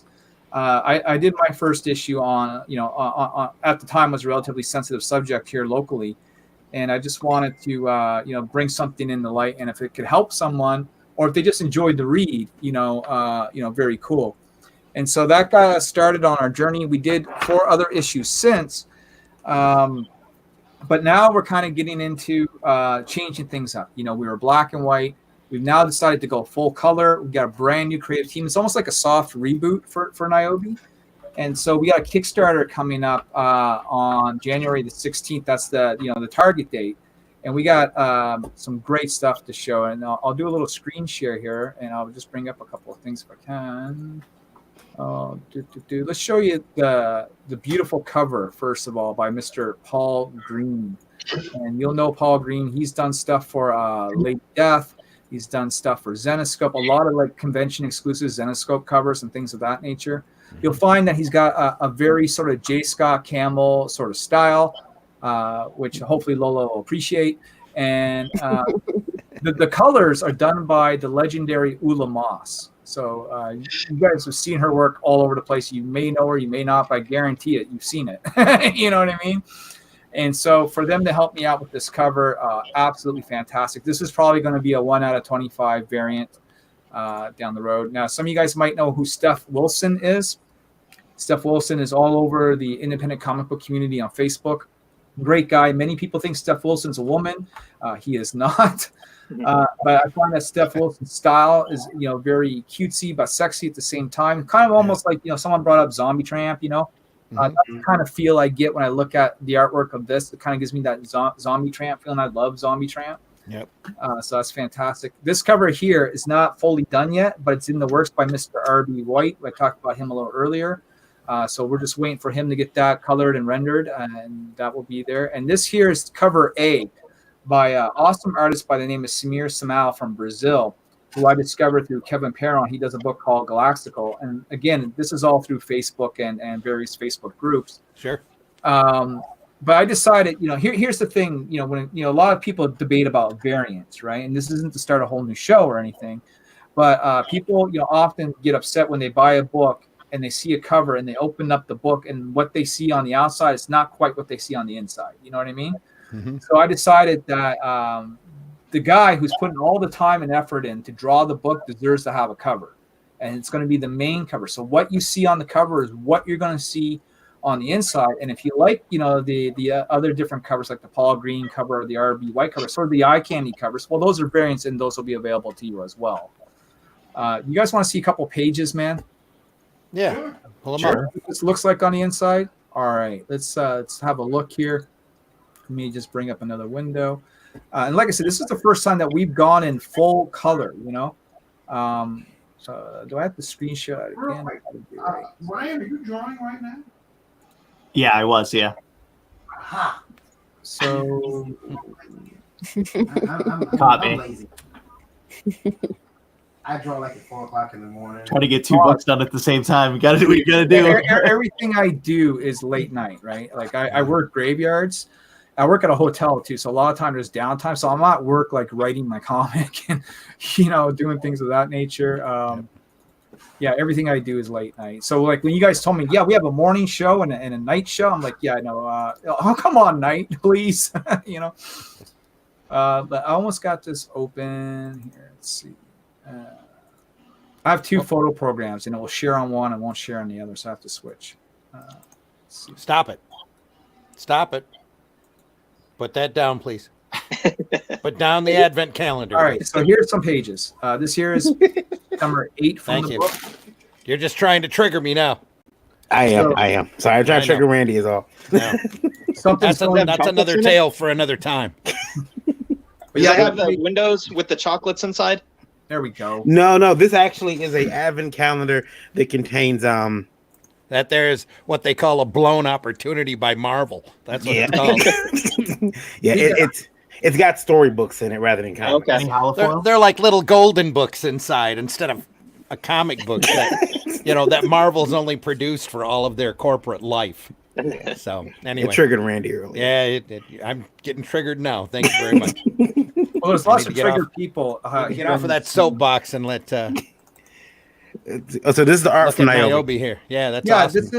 This is the new art style that we're going with right now. And again, like I said, we're fully. It's going to be full color. Where everything was previously in black and white. So I want to give a shout out to the guy that colored this book. His name is Dan Olvera, and he's done work for Action Lab Comics on Zombie Tramp and Puppet Master. I was going to say, good colors are very hard to find. Right? Those are really good. So, Niobe's kind of bursting out of a portal here. We kind of gave an homage to Akira, if anyone remembers Akira, right? Oh, yeah. Not quite the exact same shot, but she is sliding in through the bike, through the portal. Something's going down here. Big protest. Here's just another scene from the beginning of the book. So, you can see this in black and white, and I loved it in black and white. But when you see this stuff in color, like great colors can just enhance artwork so much, Oh, yeah, it can make or break it. Make or break it, and I definitely think he made Samir's artwork just explode off the page. Like this shot where she's opening up the portal, phenomenal color. You know what I mean? Like, So good. And you brought up the point that this stuff isn't cheap, right? To put together a comic book is, a few grand easy, especially when you talk about, like, if you can't draw it yourself and you're just a writer like I am, you got to pay for a guy to letter it. You got to pay for a guy to color it. You got to pay a guy to draw it, If you're Once you going get a guy who can do it covers, all. you gotta pay for all those covers. You got to pay for have it printed. You're paying for any promotion that you're doing. You're paying to have it shipped. All the cost and burden comes on to the creator, but also does the success and the rewards. Yeah. But yeah, these are just some of the pages that are in the book. And we have only one more page left to draw and 6 left to color. And so we'll be ready to have this out by Christmas, but we're going to launch in January because who's going to run a Kickstarter over Christmas holidays? There you go. That is true. Everyone's all spent. Real quick, Randy, I got a message from Indie Vote Radio for you. There's a gentleman who says he wants to come on. Somebody wants to call me possum face to my face. Is that what it is? No. It's from a that's really messed up. From a gentleman named James Quick, and he wants to ask you, what would you do if he is actually let me see here. Sorry, people type when they ask me anything and the format isn't right, so sometimes I can't read what it says, but and sometimes needs to be translated. Yeah, because it's an international audience. Sometimes people don't understand it. I can't. Oh, that's German. awesome.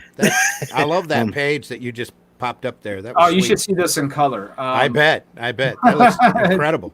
Look at that detail on that first panel. Mhm. Sorry to interrupt you, Varian. Go ahead. No problem. Anyway, James Quick wants to know, because he was really upset because he was just told from a convention that he cannot participate at the show in 5 months because he has been on some CG adjacent podcast shows, and he can't. And he was told by the promoter that's why he can't come on. What's his name? James Quick.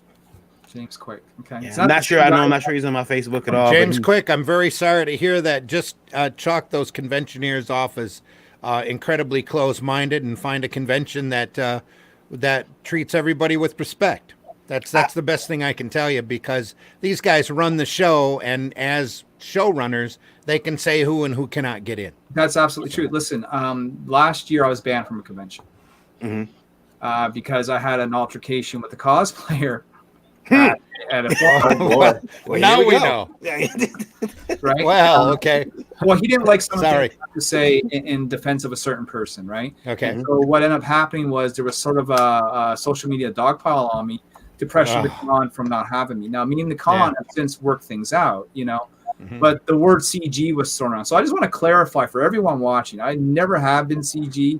I'm a guy who beats by my own drum. I play by my own rules. I stand alone as an independent.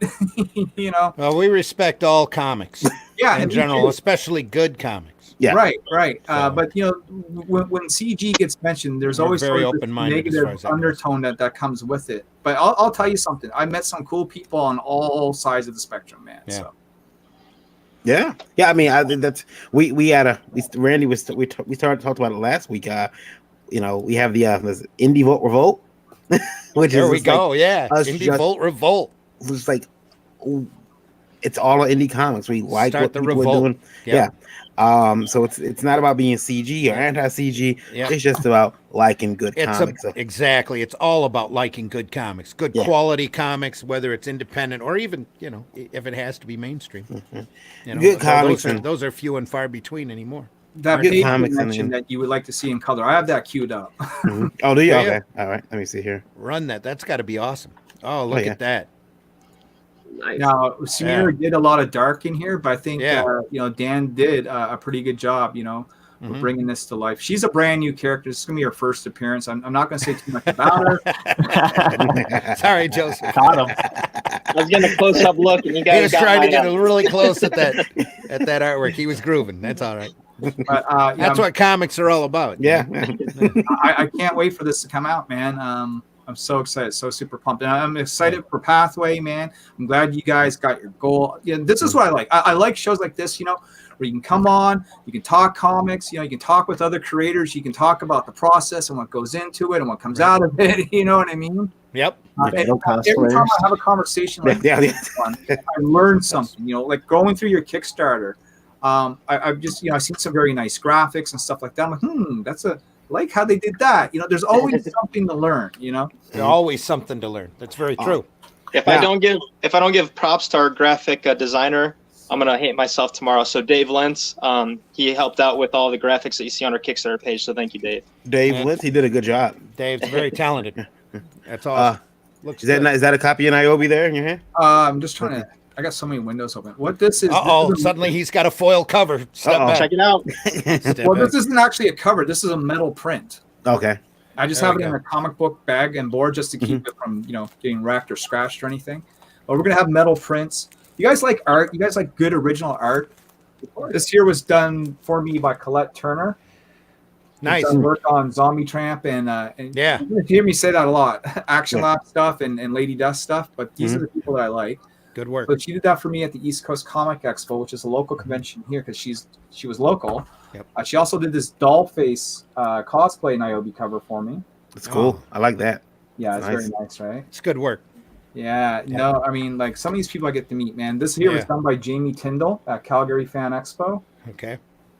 This here, I only got like 2 more. This here was done by Dan Perron, who does comics for Archie. This was his own book called Die Kitty Die. That's got kind of an Archie look to it. Yeah. Hey, Anthony's in the house. And one last Anthony one, Figaro. Mike Thanks Root, for coming on. Who's done work for Conan and Red Sonja and Animosity. Cool. Yeah, I just thought I'd show those off. They're pretty cool. Yeah. Now I do want to take time to actually talk about something that we're doing here. Randy, I guess it's time to announce. Before we get into that, maybe we should talk to Ryan about his book. Well, yeah, he's got a Nomad. Or Nomad? Are you working on Nomad right now? Is that what I wasn't aware that we could share. Screen. So I actually have a couple pages that I just recently colored here that I'd like to show off. Yeah, go ahead. So, Nomads it's a story that takes place in a time when man has fallen and humanity has reverted back to small nomadic bands and tribes. It kind of takes more of a primitive look. Let's see here. I'm trying to share the screen. And I'm drawing heavily from kind of like Native American culture and sort of that sort of aesthetic, the hunter-gatherer. Here we go. Yeah. So look at that. So the story follows Hawk, who's the character that you were talking about earlier, Varian, as he tries to find his tribe who disappeared during one of his hunts. He returned back, and the whole village was set ablaze. And so for the first time ever, he set out outside of the jungle. And on his travels, he encounters a character who's known as the Boar King. And let's see here. So you can see Boar King here, who swears a vow to help escort him through the perilous desert, which is now without humans or anything. Animals, nature has kind of gone wild. Okay. So kind of going for, it's kind of got like a little bit of like Conan. Jenny Tartakovsky just started doing Primal. It's kind of got a little bit of that feel. Yeah. And so this scene here is them brushing up really close to nature and getting chased by a giant mutated Gila monster. Cool. I love you, man. Great. I like that color, man. Look at that. Now, Randy, that's what you. Yeah, it's extremely colorful. Yeah, when you were talking about the colors, Randy and I talk about colors in comics all the time, and that really pops. I like that. It's very rare to see them done well. Thank you very much. I can't wait to see that in print. See how that's going to print out. Yeah. So, like with Nomads 0 and issue 1, I've done small runs of them, which really only selling in person, because I kind of think that the one-off issues for this sort of story, because it takes me so long, they're more sort of if someone's really into the story, they can get a physical copy. But primarily, this is it's a project of passion for me. And you have this online right now? Yes. Yep. And So let's see here. Where is that found at? Webtoons? Yeah, so you can find it on Webtoons. It's Under called Nomads? Nomads. Yep. He's trying to steal my thunder being Webtoon as well. I'll see how it is. There we go. I just felt like it was a pretty neat platform for being able to share that stuff. Yeah. I just got a Webtoon lanyard today. Isn't that nice? I just can't really see it, but it's right. Nice. Is it from J. Scott Campbell? No, that's No. he likes to get my wife free stuff. So I see how he is. Yeah, so I have it all collected on Webtoons, and you can follow the first 2 issues of it. Mm. And then as soon as the second issue is done, I'll also be releasing it on here. Now, for people who can't see that or listen on Indie Vote Radio right now, you can check out Nomads on webtoon.com. They also have an app you can download, free, 100% free. The app is awesome because you can actually zoom in on the panels. Yeah. Is that Webtoon or Webtoons with Webtoons with an S? Webtoons with an S. Yeah, that's correct. Webtoons.com? Yes. And I also have direct links on my website, tavarasart.com as well. So you can get to any of my comics. Why don't we run that along the bottom? I will. Varian. Now I have to go into my banners here. And Awesome. Look at that. That's got a nice indie feel to it. Tavares Comics, correct? It's tavarasart.com. Okay. TavaresArt.com. Yep. All right. There we go. So if you're watching, you can check that out at tavarasart.com. Also, I noticed it. 1 second. I'll bring this up. Oh, yeah. Anthony said gang's all here. Yeah. And then make sure, too, if you're watching, Larry has a channel, Rebel Comics and Gaming. So go over there and make sure you subscribe and watch his videos. Trying to get that man monetized. Wow, look at that, man. I like that. So this is from issue 2 of Motor City Mo, which came out last February. Mm-hmm. And so it's kind of crossing a little bit of that outlaw comic mixed with a little bit more of a cartoony style. Mm-hmm. Pretty dark story. He's an ex-boxer who's kind of at the end of his rope, who's become an enforcer for a low-level mob boss. And he's got a regenerative healing factor similar to Weapon X, Logan, and he can't die. How do you kill a man who can't die? You don't. You don't. That was somebody from we got. I can't make out your name. I'm sorry if you're listening on Indie Vote Radio. They actually have Indie Vote TV, and they said they recognize Ryan from the interview on Indie Vote TV. No, awesome. There we go. Yeah, they recognize it from there, so that's awesome. See that cross pollination? That's what I'm talking about. Oh yeah. When it works, it works. It So does. that's cool. It does. Now this is on Webtoons as well. No, this book you can find on 3 Wiseman Media. Okay. I'll go ahead and click on it through there. So 3wisemenmedia.com, and you can find the first 2 issues that are out on this website for purchase. And then again, we just completed funding for book 3 in November. Awesome. So this book 3 of 5, and we're just going to keep on rolling. Hopefully, the goal is to start working on the next 2 issues this year, and we want to try to wrap it up. Excellent. And you guys, I see you guys at a lot of cons. If you're not there, usually Motor City Mo is. Oh, yeah. You do a lot of shows, so that's really good to see you guys. Like the artwork and the fact that you guys got a nice stable team together is really good. Yeah, we've been working together for 3 years now, and it's been really solid, really cool. It's awesome having a group of people to work with. I tend to work alone, solo, or usually with like one other writer. I like to work lean, but in this instance, it's really great to work with all these guys. Yeah, I tried to work alone, but she won't let me. And then Randy, should I talk about the box now, or?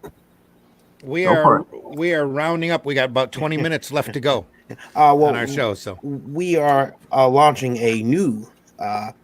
I don't want to call it a subscription box because it is not a subscription box. What it is a it's called the Buzz Box, and I'll It's like a gift box. Yeah. It's like a gift box. I'll bring it up here. There we go. That we're tying back to some of the creators, or as many creators as we can get our hands on here, that are on Indie Vault to show off some of the great indie comics. Yep, there it is right here. Can you guys see that?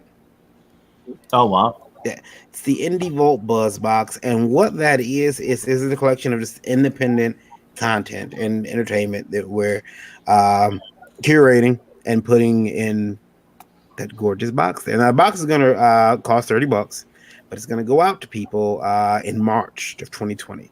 So we are still we've got a lot of really cool stuff coming to that box, and I think that Randy's been hitting me with new ideas every day. Any original art? Yeah. It's gonna be a combination of a lot of different things. It's not gonna be something that we're gonna walk in on somebody's campaign, because the campaigns are very important, and they need to get out there and need to get funded. But it's gonna be a collection of different artists, different products, different things. Some tchotchkes, some maybe a T-shirt, maybe a poster, maybe a print, maybe original art. But some great comics, great independent comics, just a celebration of the indie comic scene. Like well over $30 value. Well over. Yep. It's gonna ship in March 2020. But you never know what you're gonna get in that box. So people who are watching right now should definitely, if you want to pre-order, you can pre-order now. If you want to pre-order, there will be a limited amount of boxes. So I don't know how many we're gonna have yet.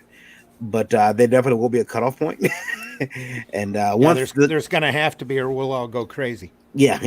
Shipping the thing out, but yeah. It's our way of saying thanks, not just to saying thanks, but to get the indie comics, the indie comics vibe, and a lot of the talented people that we've had come through, because we're just new, we're starting out with the Indie Vault podcast. We've been here for a few months, but we've already had an incredibly wide range of talent and some really cool products go through. So, yeah. And we want to kind of spread that love back. I think, is it going to be next week? I think we're going to start talking about maybe something that's going in the box. Well, between now and the time that the box ships, as Varian adds more stuff to the box, we'll talk about the individual products. Yeah, so that are going to go in. You never know what's gonna happen, and we don't know yet either, because we're finalizing a bunch of stuff. So yeah, but it's going to be big. It's going to be big. It'll be big. Yeah, I'm just really excited about that. So yeah, we want to talk about that and let everybody know that is coming. Now, that being said,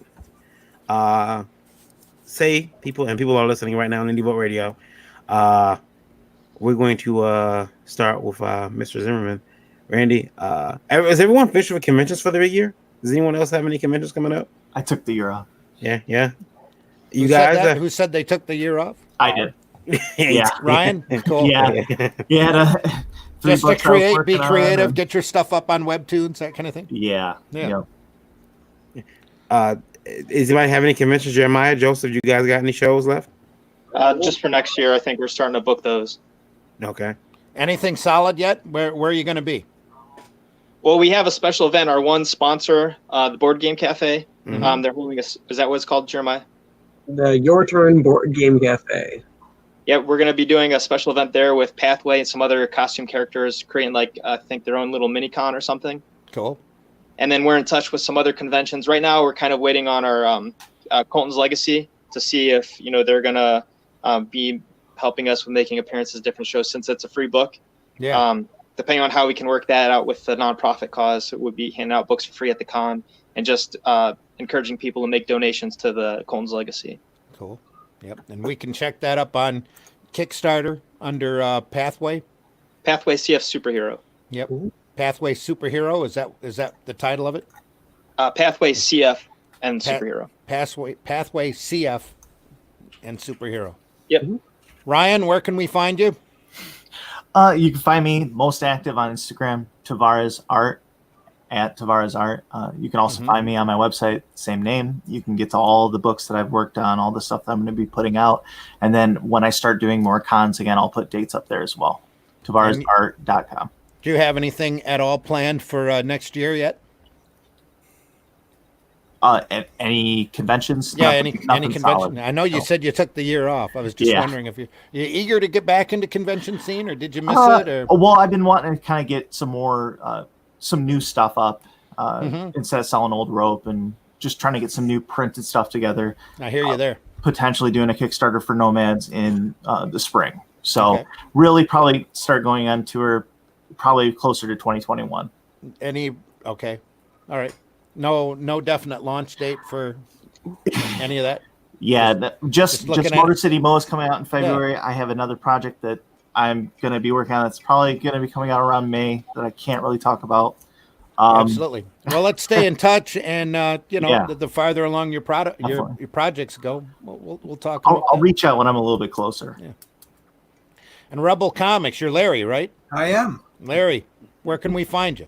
Well, it's pretty easy to find me. It's all underneath Niobe Comics. So it's Niobe Comic on Instagram, Niobe Comic on Twitter, Niobe Comic on Facebook, even YouTube. It's /Niobe Comic. It will take you to Rebel Comics and Gaming, but the URL is actually Niobe Comic. Do you want to run that up on the? There we go. Niobe Comics. Yeah, so I mean that's how you can find me. I often give updates all the time on my YouTube channel as to where we are with the comic book and stuff. I talk about like comic book news. I do some live gaming.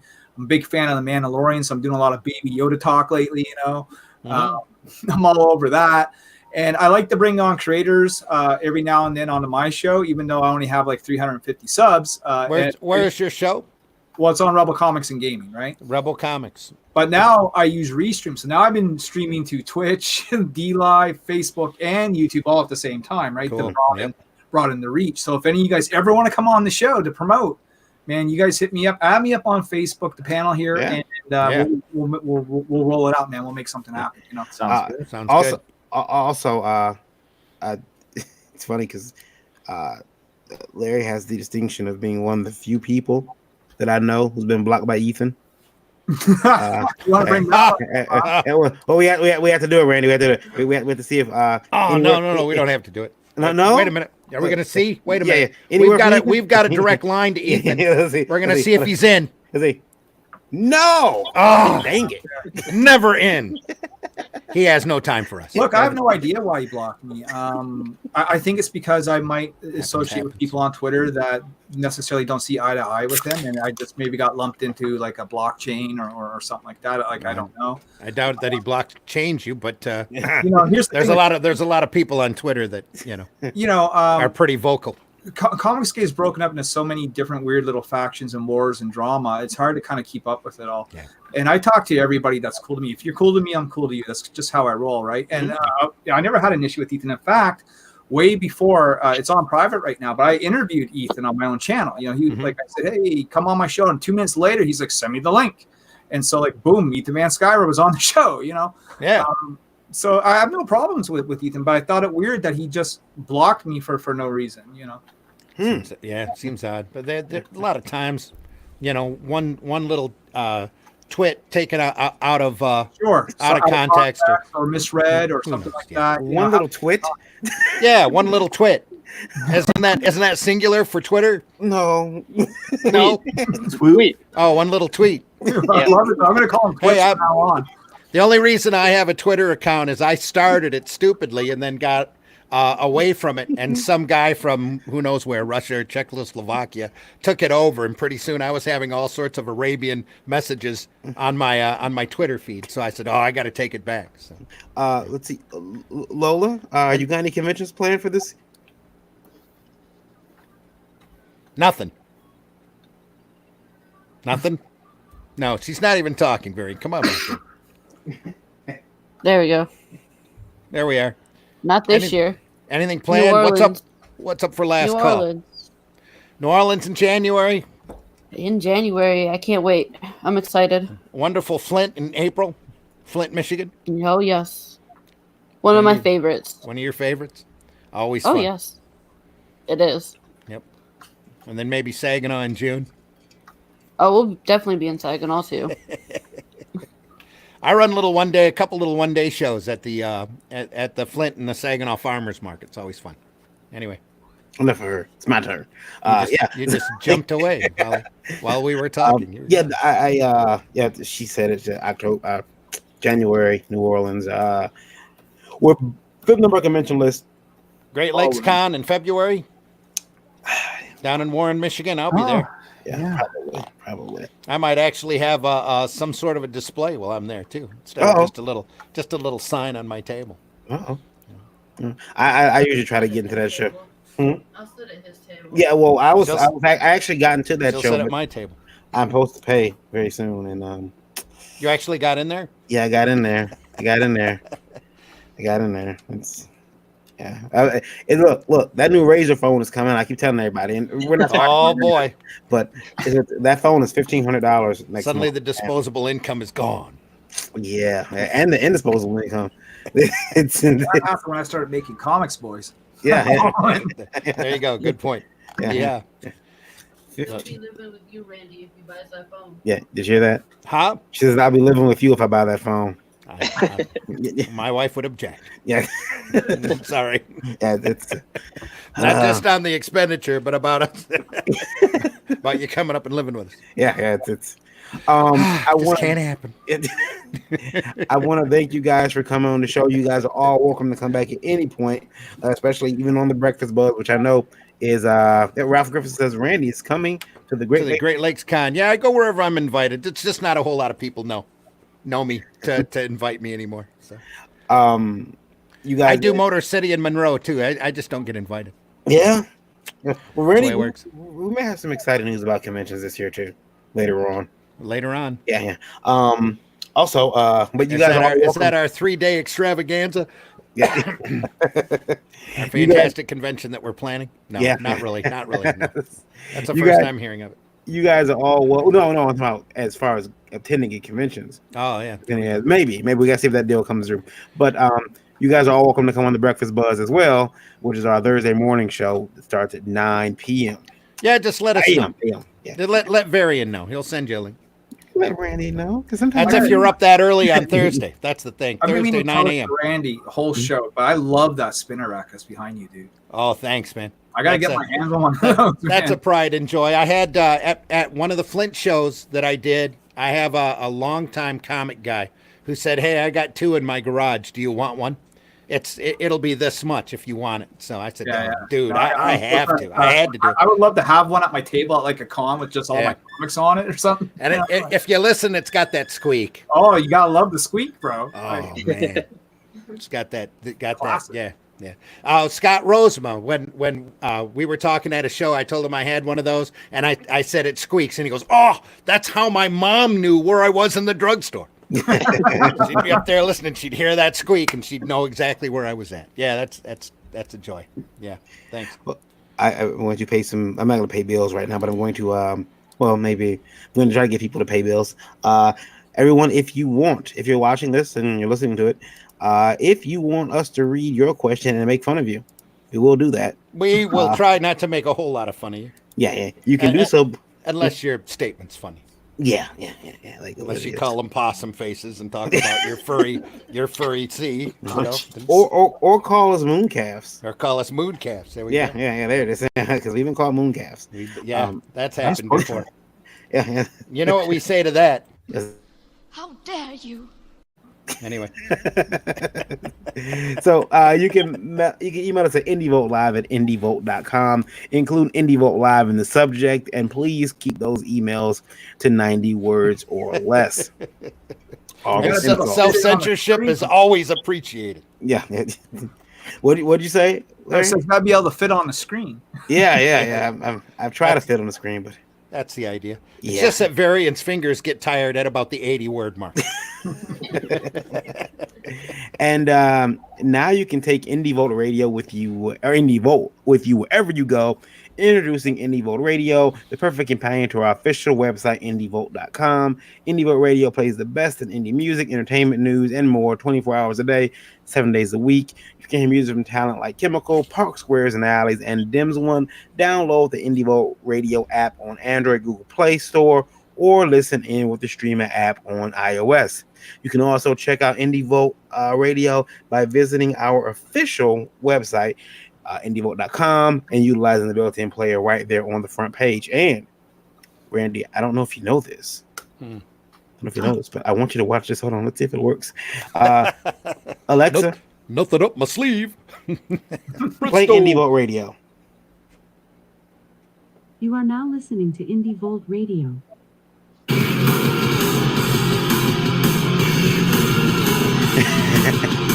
Alexa, in music. In music. Surprised she didn't pop up and say, sorry, I didn't know what that means. Sometimes she does that, yeah. So yeah, you can check out Indie Radio on Alexa as well right now. So ask Alexa to download that skill, and you can do that. Listen to us talk right now. Though in the United States, it's still playing music. Won't play this until 2:00 in the morning, and then it'll go on a regular rotation. We appreciate all of our international Indie Volt listeners, and one of these days we are going to do that show. Especially if you're outside of the U.S. and you're reading a comic that you think we might not have seen, we want to see it. We want to know what it is. So send us your suggestions or your comments, and let us know what you're reading if you're outside of the United States. I love reading sequential art from other countries. Mm-hmm. And then the final thing we want to remind our viewers is that you can check out Indie Volt TV. It's an over the top on Roku and coming very soon to Amazon, Fire Stick, and more. Stream independent movies, music videos, wrestling, original documentaries, and interviews like with Mr. Ryan there. And you can, that's all on Indie Volt TV. And did I mention that it is completely, absolutely the F word? That's right, the one that I don't like. Free. 4-letter F word? Yeah. Indie Volt TV, you can check it out by searching the channel store on your Roku device or Roku enabled television. And there's some more content coming to that very soon. I'll be announcing that on the Indie Volt Facebook probably this weekend. Not a furry sea in sight. No furry seas in sight. My goodness, man. Wow. Why do we get people like that? I got to tell you, that question period was intense, man. I had no idea what I was walking into there, man. Sometimes it gets fun. Sometimes it's, well, cosplayers, what can you say? He told us to suck his furry. Yeah. He probably ghosts at cons. So. Yeah, and he's going to piss at our tables. Like, don't forget that. He's planning on lifting his leg. Nothing a swift kick. Yeah. There we go. Beware the Lola. Beware the Lola. I'll be running the other way around. I don't want to just piss my. Why does he have to lift his leg to do it? That's going to require a swift kick. Only one. I am. He's probably a furry. He's going to lift his leg. Put out a litter box. Yeah. Yeah, there we go. Well, we'll have a litter box under the table. We can just kick over there for him. Use this. Oh my goodness! So thank you guys for coming on the show. We're gonna end it right here. Obviously, you guys can hang around. Great meeting you guys. Yeah, really great. Thanks for having me. Yeah, same here. Thanks for having us. You guys are all welcome to come back on the show anytime. To drop me a message, let me know. Especially and hang out in the chat too. If we're even if you're not on the show, hang out in the chat. Harass people. Harass me and Randy. We love that type of stuff. All right, thank you guys. We appreciate you being here. We will see everybody Thursday morning at 9 a.m. on the Indie Volt Breakfast Buzz. I know because Alexa's gonna wake me up at 9 o'clock, so I will be there. He's got the Alexa set. Yeah, I got it set. All right, everybody. Good night, and you guys can hang around if you want. We're gonna go backstage when the show ends. So, yep. All right, see you guys later. Peace. Good night, everybody.